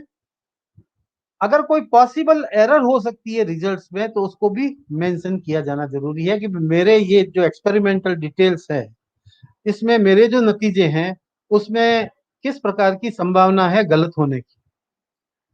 This section analyses the result, यानी डिस्कशन में आप रिजल्ट्स को एक्सप्लेन करेंगे, उनकी सिग्निफिकेंस बताएंगे और इसका दूसरे आने वाले समय में रिसर्च में क्या इम्प्लीकेशन होने वाला है उसके बारे में इसकी चर्चा करेंगे।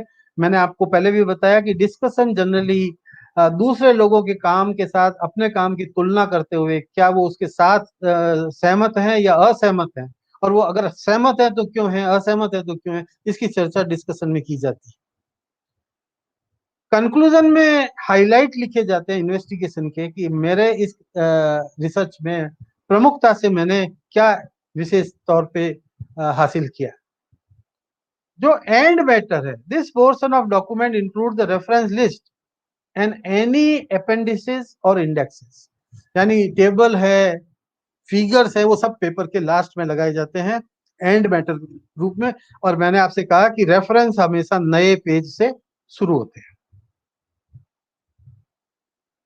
जो आपका एब्स्ट्रैक्ट है ये मेन टेक्स्ट से पहले होना चाहिए, रखा preceded by main text, generally 250 से 300 वर्ड का होना चाहिए। It should be crisp and direct without jargons, उटपटांग घुमावदार भाषा का इस्तेमाल ना करें। पेपर में क्या लिखा है उसको ये रिफ्लेक्ट करना चाहिए, तभी वो शीर्षक बन सकता है।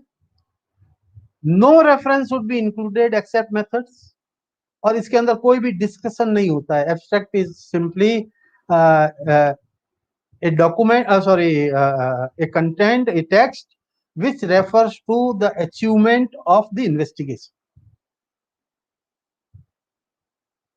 इंट्रोडक्शन जो है वो 400-500 वर्ड का होना चाहिए। सब्जेक्ट क्या है जिसको आप इंट्रोड्यूस करना चाहते हैं उसका फोकस आपको पता होना चाहिए। क्या हाइपोथेसिस आपके दिमाग में है जिसको एड्रेस किया जा रहा है। Current status of the work क्या है, सपोर्टेड बाय रेलेवेंट रेफरेंस। यहाँ इंट्रोडक्शन में बहुत सारे रेफरेंसेस आते हैं। आप कौन सा गैप फिल करने के लिए ये एक्सपेरिमेंट किया था आपने, और आपकी स्टडी का मेन ऑब्जेक्टिव और उसकी इंपॉर्टेंस क्या थी जिसने मोटिवेट आपको किया कि आप ये रिसर्च करें और ये पेपर लिखें। मटेरियल्स एंड मेथड्स 500 वर्ड होना चाहिए। सोर्स ऑफ मटेरियल, कौन सा मटेरियल कहां से लिया, स्पेशली मैं ये एनिमल और प्लांट्स की या माइक्रोब्स की बात करता हूं। From where you collected material, कौन सा इक्विपमेंट टेक्निक यूज की, कंपनी का नाम, उस ऑथर का नाम जिसने उस मेथड को यूज किया उसको लिखना जरूरी है। Detailed account of procedure use, design of experiment, replicates कितने लिए आपने, स्टैटिस्टिकल मेथड्स कौन से थे, आपके ऑब्जर्वेशन के पैरामीटर्स कौन से थे, एक्सपेरिमेंटल कंडीशंस क्या थी, फिजिकल, केमिकल एंड बायोलॉजिकल, यानी आप ग्रोथ रूम में काम कर रहे थे, आप रूम टेम्परेचर पे काम कर रहे थे, ओपन फील्ड में काम कर रहे थे, आप खेत में काम कर रहे थे, या आपकी केमिकल कंडीशंस क्या थी, या आपके वहां पर बायोलॉजिकल कंडीशंस क्या, ये सारी आपको डिफाइन करनी होगी। या क्या ये कल्चर में था, या ये इन विट्रो कंडीशन में था, या ये इन विवो कंडीशन में था। सर मैं एक बार थोड़ा डिस्टर्ब करना चाहूंगा, या डिस्टिल्ड वाटर में था, या किसी और रिएजेंट में था, यानी chemical condition. Description of positive और नेगेटिव कंट्रोल, यानी आप अपने एरर को कंट्रोल करने के लिए पॉजिटिव और नेगेटिव कंट्रोल क्या यूज किया उसका डिस्क्रिप्शन कहना चाहिए। और विशेष ध्यान किस बात का रखना चाहिए इसके इंस्ट्रक्शन भी आपके मटेरियल्स एंड मेथड्स में होने चाहिए, ताकि आने वाले समय में अगर कोई आपके एक्सपेरिमेंट को रिपीट करे तो उसको ये पता हो कि ये जो है एक्सपेरिमेंट वापस कैसे किया जा सकता है। पुरोहित सर, सर सर आपकी पीपीटी नहीं आ रही है। रिजल्ट्स जो हैं वो जनरली 100 शब्दों के हों, एक्सपेरिमेंट वाइज डिस्क्रिप्शन हो, साइंटिफिक सिग्निफिकेंस क्या हो, नेगेटिव रिजल्ट्स को भी बताए जाएं, कंट्रोल के साथ कंपैरिजन किया जाए, स्टैटिस्टिकल जस्टिफिकेशन या सिग्निफिकेंस बताई जाए, प्रॉपर रेफरेंस बताया जाए, किस टेबल में डेटा अवेलेबल है, कौन से फिगर्स को आप रेफर करना चाहते हैं, किस ग्राफ में आपने डेटा को प्रेजेंट किया है। एक्यूरेट और क्वांटिटेटिव रिजल्ट को डिस्क्राइब करना है, वेग नहीं होना चाहिए। ऐसा नहीं है कि आप जो है 11.5 को अबाउट 11 कहने लगे।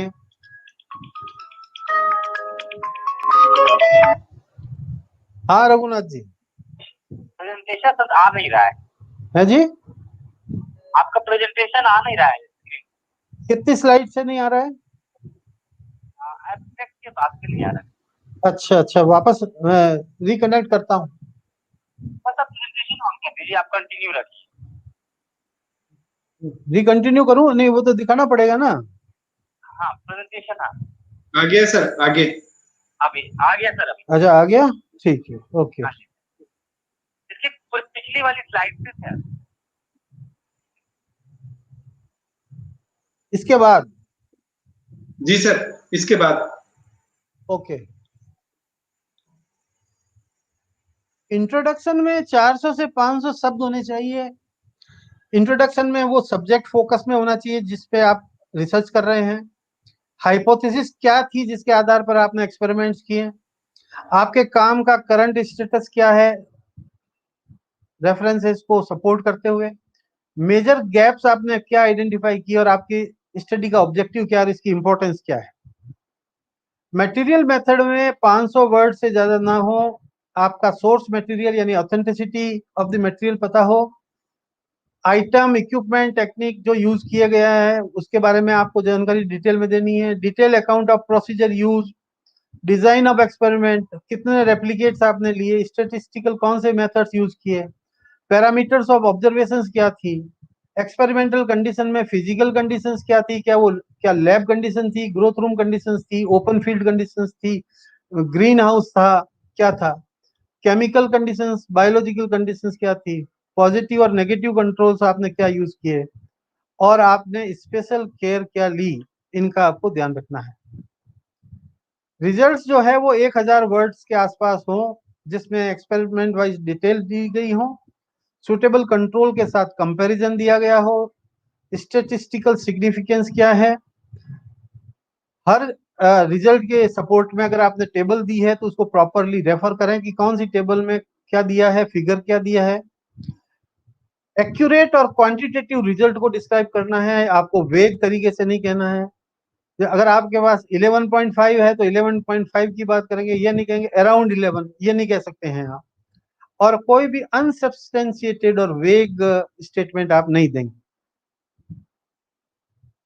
Discussion is a document highlighting the importance of outcome of investigation, यानी आपके नतीजे क्या निकले। Relationship and comparison with existing knowledge, आप साथ में रेफरेंसेस देंगे कि वो आपसे सहमत हुए या आप असहमत हुए। कॉरपोरेशन है तो आप वो कहेंगे, कॉन्ट्राडिक्शन है तो वो कहेंगे with reasons. Element of scientific advancement, it's possible impact, यानी आपकी रिसर्च का क्या एडवांसमेंट हुआ अपने फील्ड में। And statement about the fulfilment of the objective, यानी आपने जो एक्सपेरिमेंट्स किए उससे उससे आपके ऑब्जेक्टिव फुलफिल हुए कि नहीं हुए, इसका एक स्टेटमेंट डिस्कशन में और कंक्लूजन में दिया जाएगा। इस पूरे प्रेजेंटेशन का जो लास्ट पार्ट है वो है citing references, their formats, styles and organisation. ये बहुत इंपॉर्टेंट है कि आप अपने रेफरेंसेस को कैसे साइट करते हैं, किस फॉर्मेट में करते हैं, क्या स्टाइल यूज करते हैं, कैसे ऑर्गेनाइज करते हैं। The author has to format the document as per the requirement of the specific journal, university और publisher। ये बात सबसे इंपॉर्टेंट है कि आपका विश्वविद्यालय, आपका पब्लिशर या आपका जर्नल जिसमें आप पब्लिश करते हैं, उन्होंने क्या कोई फॉर्मेट दे रखा है। अगर वो दे रखा है तो आपको उसका इस्तेमाल करें।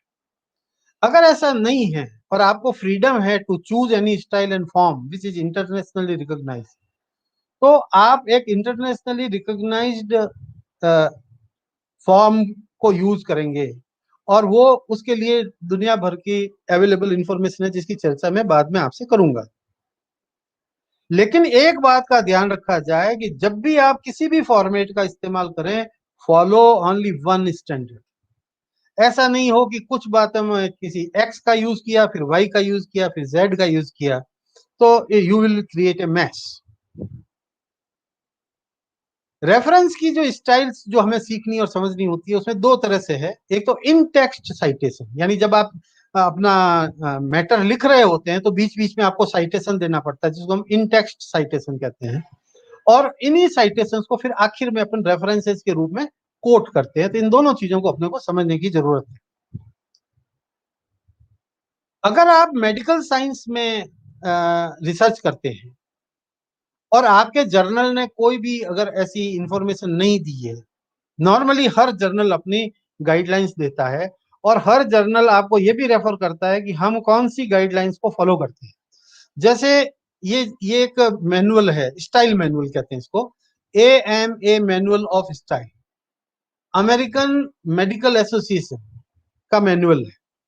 यानी दुनिया भर के जो मेडिकल साइंस में काम करने वाले रिसर्चर्स हैं, उन्होंने मिलकर के एक स्टाइल तैयार की है कि जब कभी भी मेडिसिन से रिलेटेड कोई भी पेपर पब्लिश किया जाएगा तो इसमें दी हुई तमाम स्टाइल्स का इस्तेमाल करना है। सो ये देखिए, आप यहाँ लिखा है a guide for authors and editors. यानी ऑथर जब भी पेपर मेडिसिन से रिलेटेड कुछ भी लिखेंगे और मेडिसिन से रिलेटेड जर्नल में छापेंगे तो AMA मैनुअल ऑफ स्टाइल आपको यूज करना है। उसका 11th एडिशन अभी अवेलेबल है। एक जर्नल जिसका मैं सीनियर एडिटर हूं, IJPNI, इसमें हम AMA का इस्तेमाल करते हैं और उस AMA में ये सारे जर्नल्स को किस तरह से लिखा है, हालांकि it is hard for you to know right now, लेकिन मैंने यहाँ पर ये कुछ एग्जांपल्स दिए हैं कि किस प्रकार से IJPNI में ये करते हैं, international journal for phytocosmetics and natural ingredients. जितने भी फिजिकल और लाइफ साइंसेज के जर्नल्स हैं वो ये रिकमेंड करते हैं CSC, citation style, scientific style and format, 8th edition, and it is created by council of science editors. तो ये काउंसिल ऑफ साइंस एडिटर्स, इन्होंने मिलकर के एक तरीका तैयार किया है। तो जो लोग लाइफ साइंसेज में काम करते हैं, जो फिजिकल साइंसेज में काम करते हैं, यानी फिजिक्स वगैरह में काम करते हैं, तो उनको ये मैनुअल रेफर करना चाहिए। जो लोग साइकोलॉजी, एजुकेशन, सोशल साइंसेज, इससे रिलेटेड कोई काम करते हैं, तो there is another citation style, APA citation style, association American psychological association. तो अमेरिकन साइकोलॉजिकल एसोसिएशन ने मैनुअल तैयार किया है। अक्टूबर 2019 का जो है इनका लेटेस्ट पब्लिकेशन है, जो किसी भी लाइब्रेरी में मिल जाता है, ये पता लगाने के लिए कि इनका साइटेशन स्टाइल क्या है। केमिस्ट्री के लोग फॉलो करते हैं ACS को, अमेरिकन केमिकल सोसाइटी, उन्होंने अपना एक साइटेशन स्टाइल बना रखा है। तो जो लोग केमिस्ट्री में रिसर्च करते हैं उनको ये फॉलो करने की जरूरत है।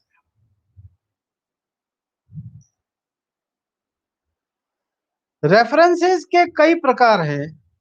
जैसे रेफरेंसेस, मैंने आपसे बताया कि रेफरेंसेस वो होते हैं जिनका साइटेशन टेक्स्ट में होता है। बिब्लियोग्राफी वो होती है जो आपने रेफर किया है, हो सकता है कि उसमें से कुछ ऐसे हों जो आपने टेक्स्ट में नहीं लिखे हों लेकिन बिब्लियोग्राफी में लिख सकते हैं।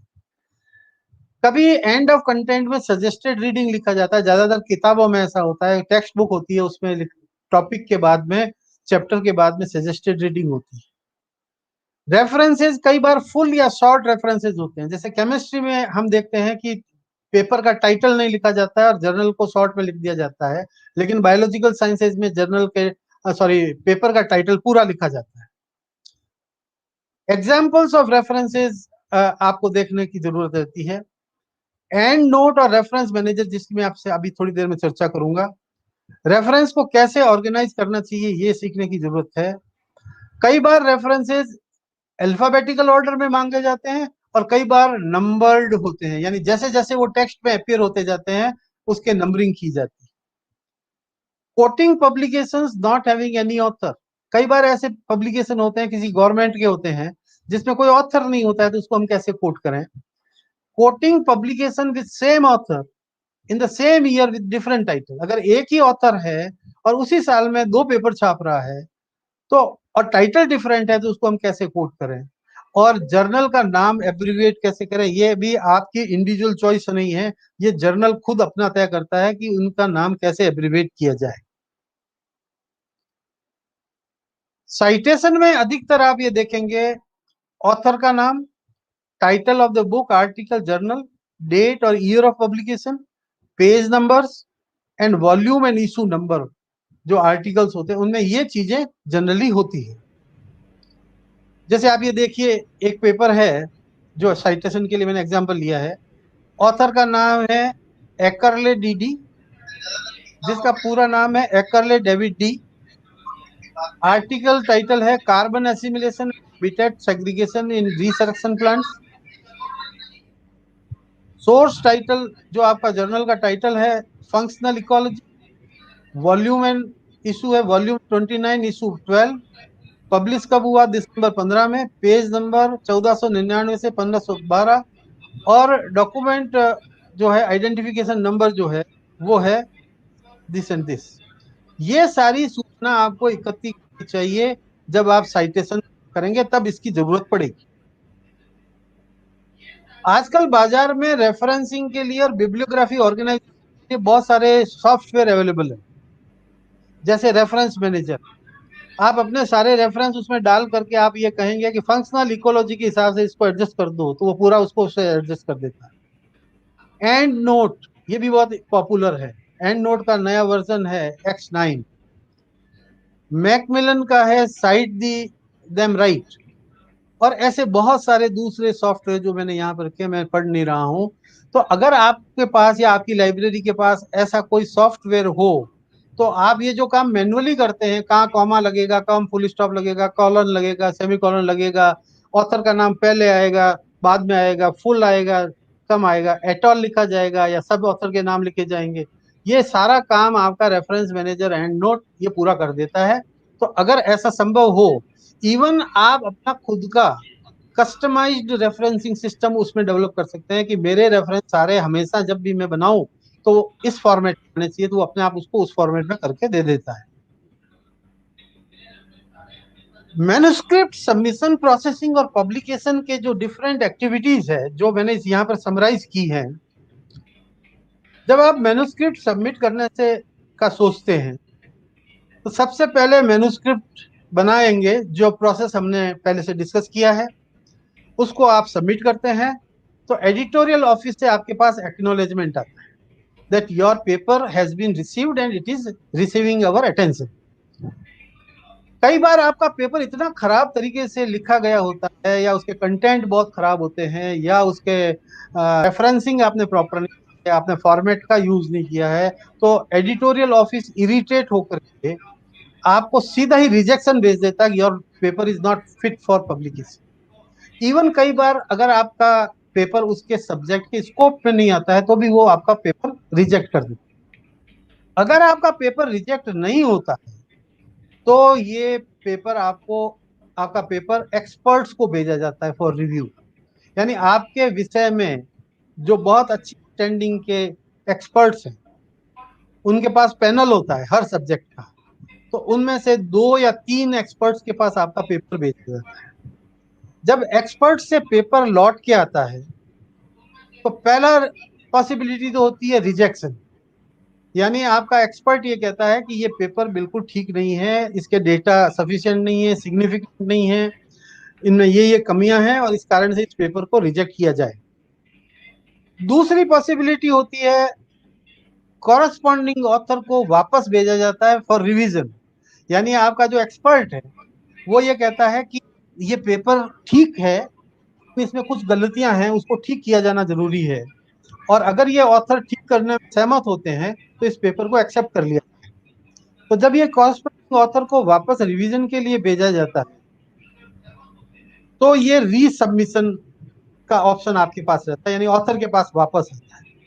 और कई बार एक्सपर्ट्स को कोई गलती नहीं दिखती तो सीधा वो कहता है this paper can be accept.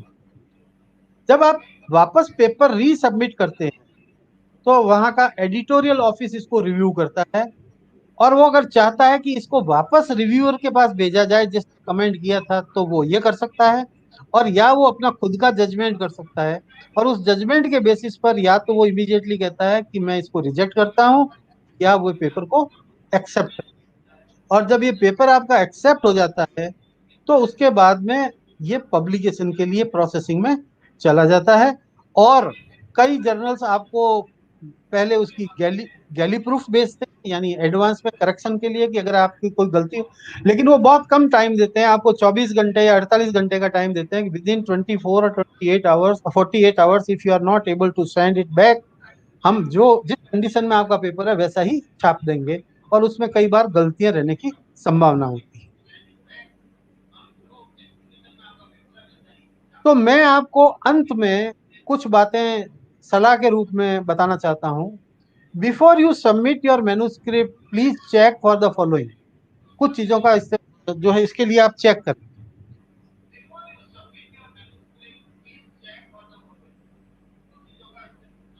इससे ये फायदा होगा कि पेपर का रिजेक्शन से आप बच सकेंगे। यू हैव फॉलोड, आप ये ध्यान रखिए, whether you have followed instruction for the style format and organisation of the manuscript. आपने इसका ध्यान रखा। The title of the manuscript is relevant to the results and contents in the manuscript. You have not exceeded the word limit for summary abstract and the main text, यानी आप ये ध्यान रखेंगे। The data presented in results support conclusion, यानी आप जो conclusion draw कर रहे हैं वैसे ही डेटा हैं। The tables are well organized with appropriate headings, table proper तरीके से बनाई गई है। The photographs, diagram, charts are of high resolution suitable for good reproduction. Photographs, diagram, charts are suitably numbered and appropriate legends are provided. References are recent and up to date, especially in review articles. Cross-check that all references are duly cited in the text. कई बार ये होता है कि आपके references के अंदर reference की संख्या है 50 और cited references जो है वो है आपके 45, यानी 5 references आप कहीं मिस कर गए। And the end references are properly organized as per the journal guidelines and style.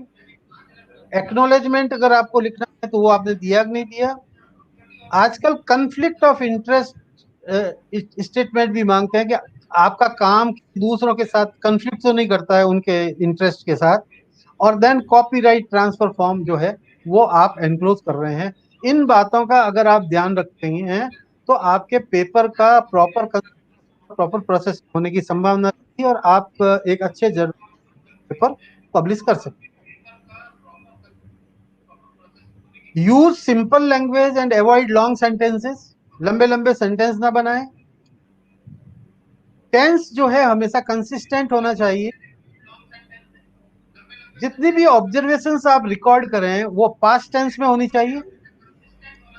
Use passive voice स्पेयरिंगली, कभी कभी इस्तेमाल करें। जैसे एक मैं आपको उदाहरण दे रहा हूं, एक जना लिखता है antibiotics are produced by fungi, इसको हम लिख सकते हैं फंजाई प्रोड्यूस एंटीबायोटिक। एक और एग्जांपल है it was found to have had, इसको शॉर्ट में हम लिख सकते हैं इट हैड। तो ये गलतियां जो है बहुत कॉमन मिस्टेक्स होती हैं। Use words with exact meaning, यानी ऐसे ही शब्दों का इस्तेमाल करें जिसका सही अर्थ निकलता हो। And use few abbreviations and do not create your own, अपनी खुद की जो है एब्रिविएशन ना बनाएं। और जब भी आप एब्रिविएशन का इस्तेमाल करें हमेशा स्टैंडर्ड एब्रिविएशन का इस्तेमाल करें। ये बात मैं पहले कह चुका हूं, प्लेजरिज्म नहीं होना चाहिए, इसकी चर्चा मैं पहले कर चुका हूं। आपको मैन्युस्क्रिप्ट का एडिटिंग भी आना चाहिए, ऑनलाइन करेक्शन कैसे किया जाए सॉफ्टवेयर का इस्तेमाल करते हुए, ऑनलाइन टूल्स का इस्तेमाल करते हुए। और अगर आप बॉडी ऑफ द टेक्स्ट में ऑफलाइन करेक्शन करना चाहते हैं तो वो कैसे करेंगे। हालांकि मेरा एक लेक्चर एडिटिंग के ऊपर एक अलग से है, कभी बात होगी तो हम एडिटिंग पे विशेष तौर पर एक और लेक्चर करेंगे। तो अब किस बात की देरी है, आप एक ऑथर बन सकते हैं, आप अपने विचारों को, अपने डेटा को, अपने एक्सपेरिमेंटल रिजल्ट्स को, अपने आउटकम को राइटिंग में रिड्यूस कर सकते हैं और ऐसा करके आप जनता के बीच में नोटिस किए जा सकेंगे। Thank you so much.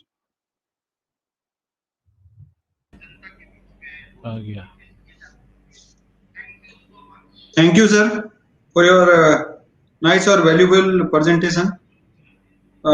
Here are some questions. We can discuss our.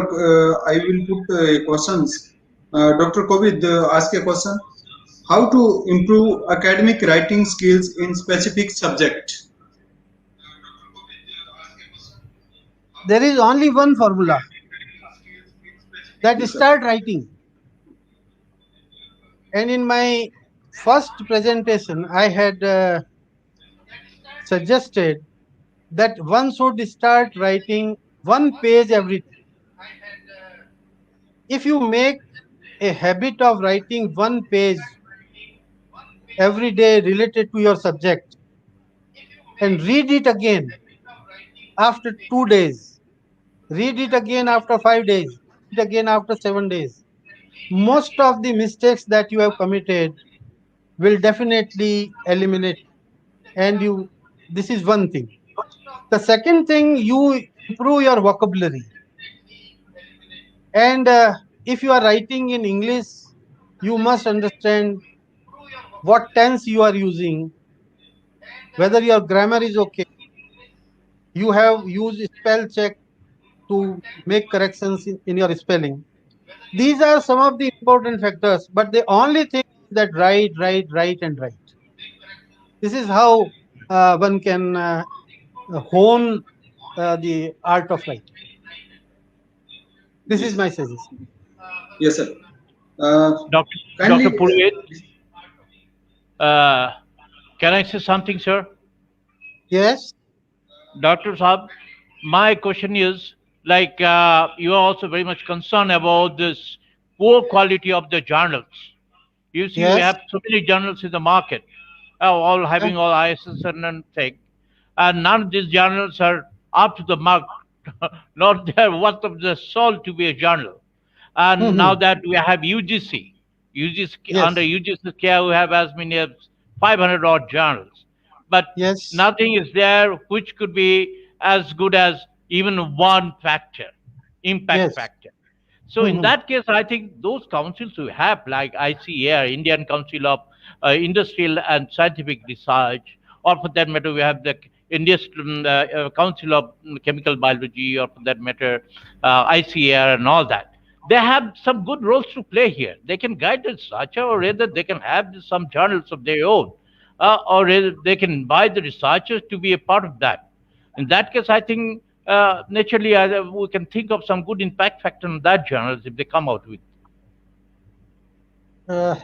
Unfortunately, Daksha, what has happened?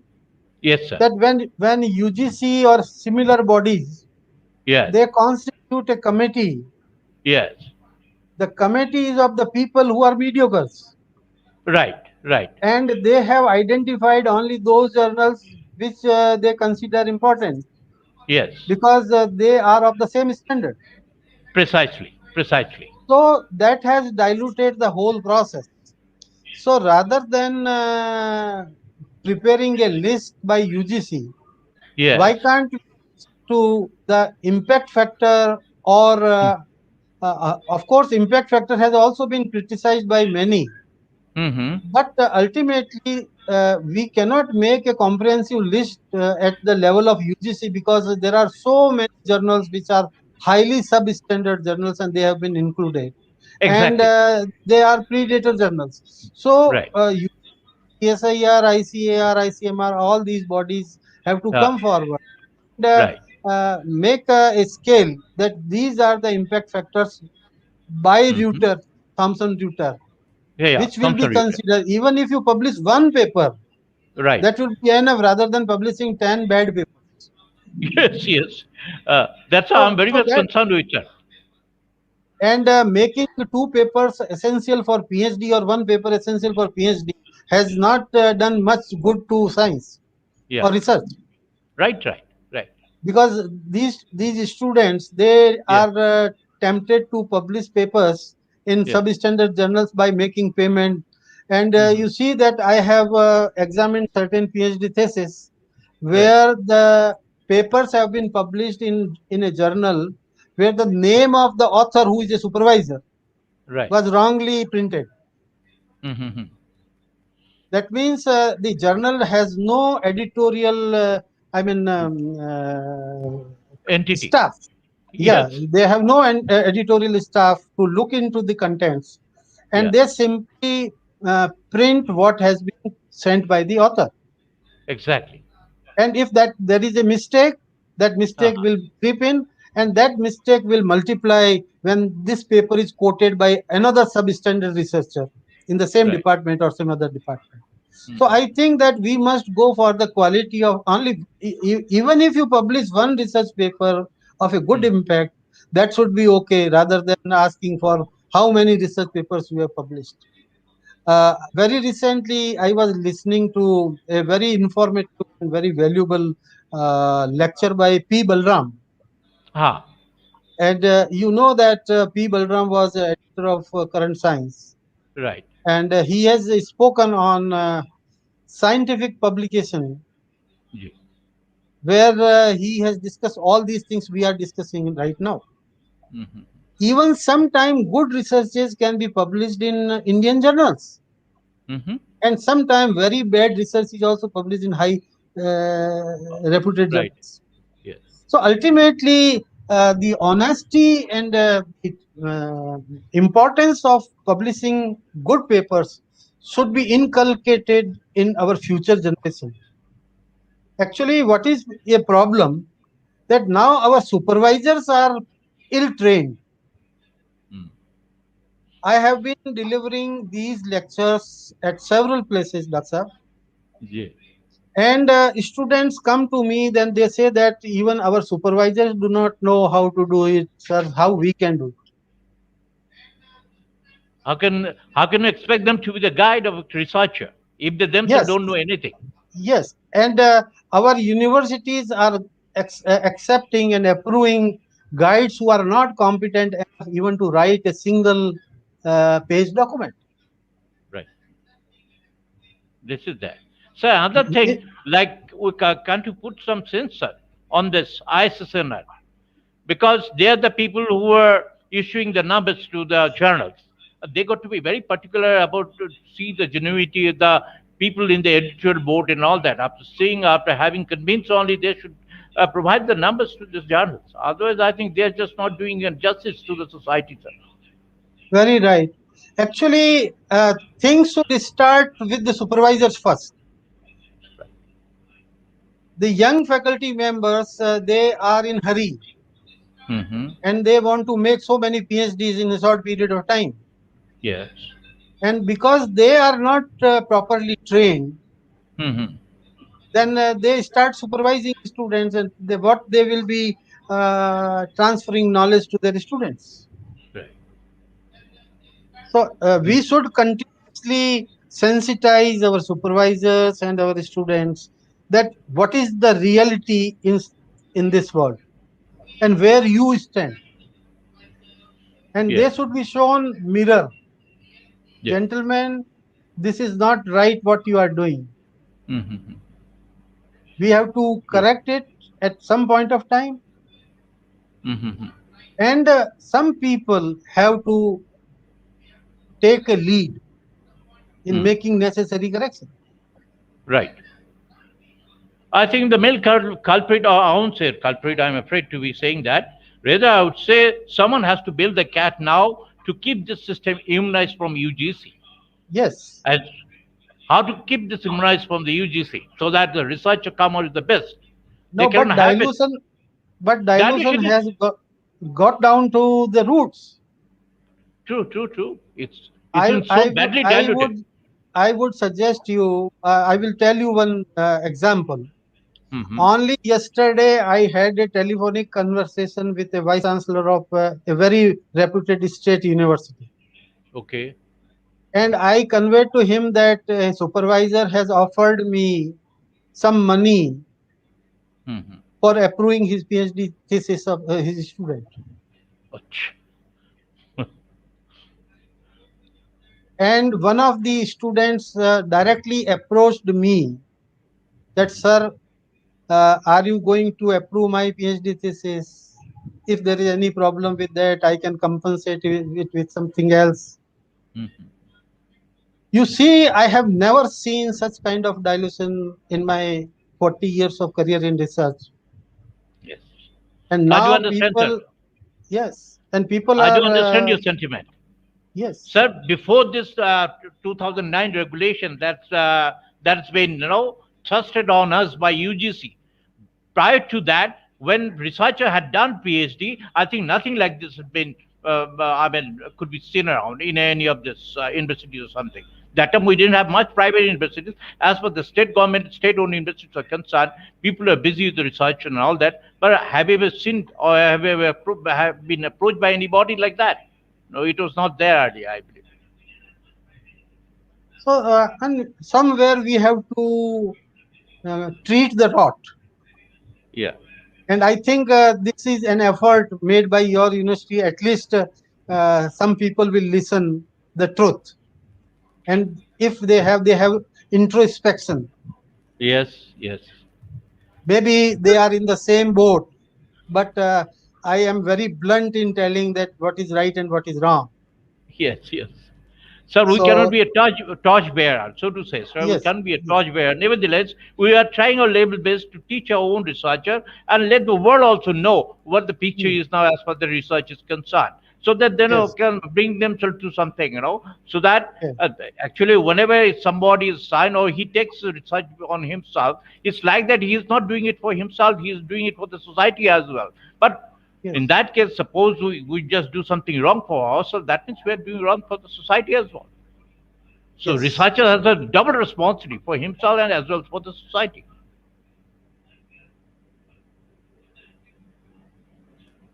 Thank I you, think sir. we together can do it. Yes. Yes. Yes. Sir, so kind of you. Thank you so much. Thank We're you. really enriched with your knowledge. I'm very, very grateful to you. My university is very, very grateful to you. I, being the rest of the university, telling you this. Thank you so much, sir. We're very So grateful to you. you have more responsibility of regulating, because uh, in the complaint which I made to vice chancellor of a university, Yes. registrar seems to be a party to that. Exactly, because he's the person to be sued and sued. So he has got Hmm. more response than others. Whether he enjoys a, what shall I say? I mean, there's a legal liability is always entrusted on him. So I'm Yes. legally wrong somewhere, legally right also somewhere. So I got to be very Okay. particular there. So you are in a better position to enforce Not exactly. Yeah, equality. true, true. But with your due support, with your due Yes. support. It Thank you. is always there. It is always there. Right, sir. So I'm grateful to you. I'm very, sometimes I think we can just extract the nectar from your knowledge. That is there. Sometimes, Thank you so much kindly, for such good words. kindly make yourself available for us. Whenever sometimes I think we'll be knocking your door for this sort of conference or Sure, online sure. conference, sir. Radheshyam is a good link. Radheshyam Yes, is a good link. we're very grateful to him. Dr. Goda is is a man of subject, and we should always account for his thing, for the endeavor he is doing for us, for everybody. This is just Thank for you. him only. It's made for it's possible that we could talk to you, have this conference online today. Thank you. Thank you, sir. Thank you. Thank you, Thank Dr. Godara. We are also grateful Thank to you, you for sir. this. Thank you. Thank you, sir. Now, I want to invite Professor Pradeep Kede for a closing ceremony. Yes. Over to Professor Pradeep De, sir. Thank you, Dr. Goda. As it is, we are indebted to you for organizing this sort of thing. This is not only helping my students or rather my researcher, is for the whole thing, whosoever is taking chance or having a glance to this YouTube program. So naturally, each of them is also going home not empty-handed, but with treasure of knowledge. So that's why I think We'll be always indebted to you. We'll be indebted to Dr. Purohit and all those people who had joined us and participating in this particular thing. And we hope, Dr. Godara, your contributions, your cooperation should be always with us so that we can go pathway up. Our university can do something at least in the field of research. Which is already, which seems to have taken a bad shape or in the back seat today, as Dr. Purohit also was very concerned about it, and he's serious about this matter. So all of us, we can do something on this matter. Thank you so much. God bless you. Thank you so much. Thank you, everybody. I'm very grateful. I'm on behalf of my management, all of my chancellor, Dr. Dinesh Juneja, Honorable Vice Chancellor, Dr. S.K. Das, and myself, everybody, and all my ministerial staff, Dr. Kobit, Dr. Kaswan, who is our Dean Research. He is also a person who is taking so much initiative in this matter. So I am very, very grateful to everybody. Thank you so much, sir. Thank you. Have a nice day. Thank you. Thank you. Thank you, sir. Thank you.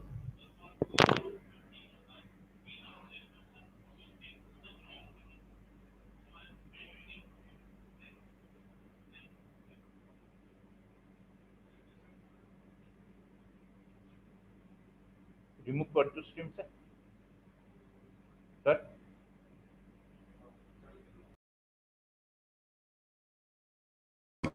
आपकी हमारी अपनी university, चुने एक ऐसी डगर जो आपको मंजिल के करीब पहुंचाए, जहां आपकी अभिलाषाओं को मिले एक नया रास्ता जो ले चले आपको प्रगति के पथ पर आत्मविश्वास के साथ।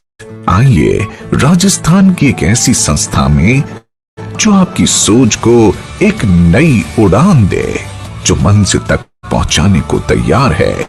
ये है आपकी हमारी अपनी साडी SKD यूनिवर्सिटी, पंजाब और राजस्थान के बीच में बसी one of India's top university. हजारों विद्यार्थी, सैकड़ों अध्यापक, all the awards। सच कहूं, SKD is the best place for learning। बड़ी व सुंदर इमारतें और मैदान SKD यूनिवर्सिटी के परिसर को अद्भुत बनाते हैं। हमारे लिए शिक्षा सिर्फ क्लासरूम की 4 दीवारों तक सीमित नहीं है। अच्छे शिक्षक एक महान शिक्षा के लिए महत्वपूर्ण है।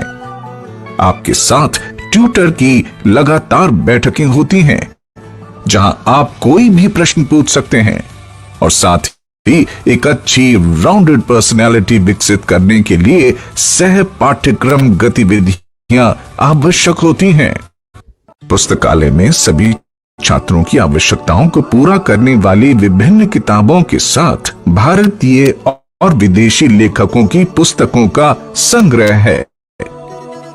यहां लाइब्रेरी में पुस्तकों के अलावा प्रोफेशनल इंजीनियरिंग पत्रिकाओं और अन्य विश्व स्तरीय पत्रिकाओं की सदस्यता तथा संग्रह है।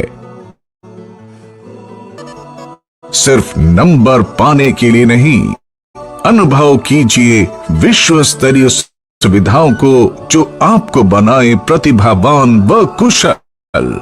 हम आपके अवसरों को और बेहतर बनाने व व्यक्तित्व विकास के लिए यहाँ कम्युनिकेशन स्किल पर विशेष ध्यान देते हैं, जो जीवन भर आपकी मदद करता है। SKD विश्वविद्यालय में हम कोशिश करते हैं कि छात्र को उनकी पसंद के अनुरूप कौशल प्राप्त हो तथा उद्योग जगत के लिए वे उपयोगी हों। कंप्यूटर शिक्षा का एक अविभाज्य हिस्सा बन गया है और तकनीकी शिक्षा उच्च स्तरीय तकनीक द्वारा संचालित है। कंप्यूटर विज्ञान और सूचना प्रौद्योगिकी के लिए विशेष लैब जो सभी विभागों के छात्रों के लिए एक मार्गदर्शक की तरह है। यहाँ जनरल, बुक्स और अन्य शोध कार्य देखकर पढ़कर उससे ज्ञान बढ़ाते हैं। इंटरनेट कनेक्टिविटी वाईफाई के साथ उपलब्ध है।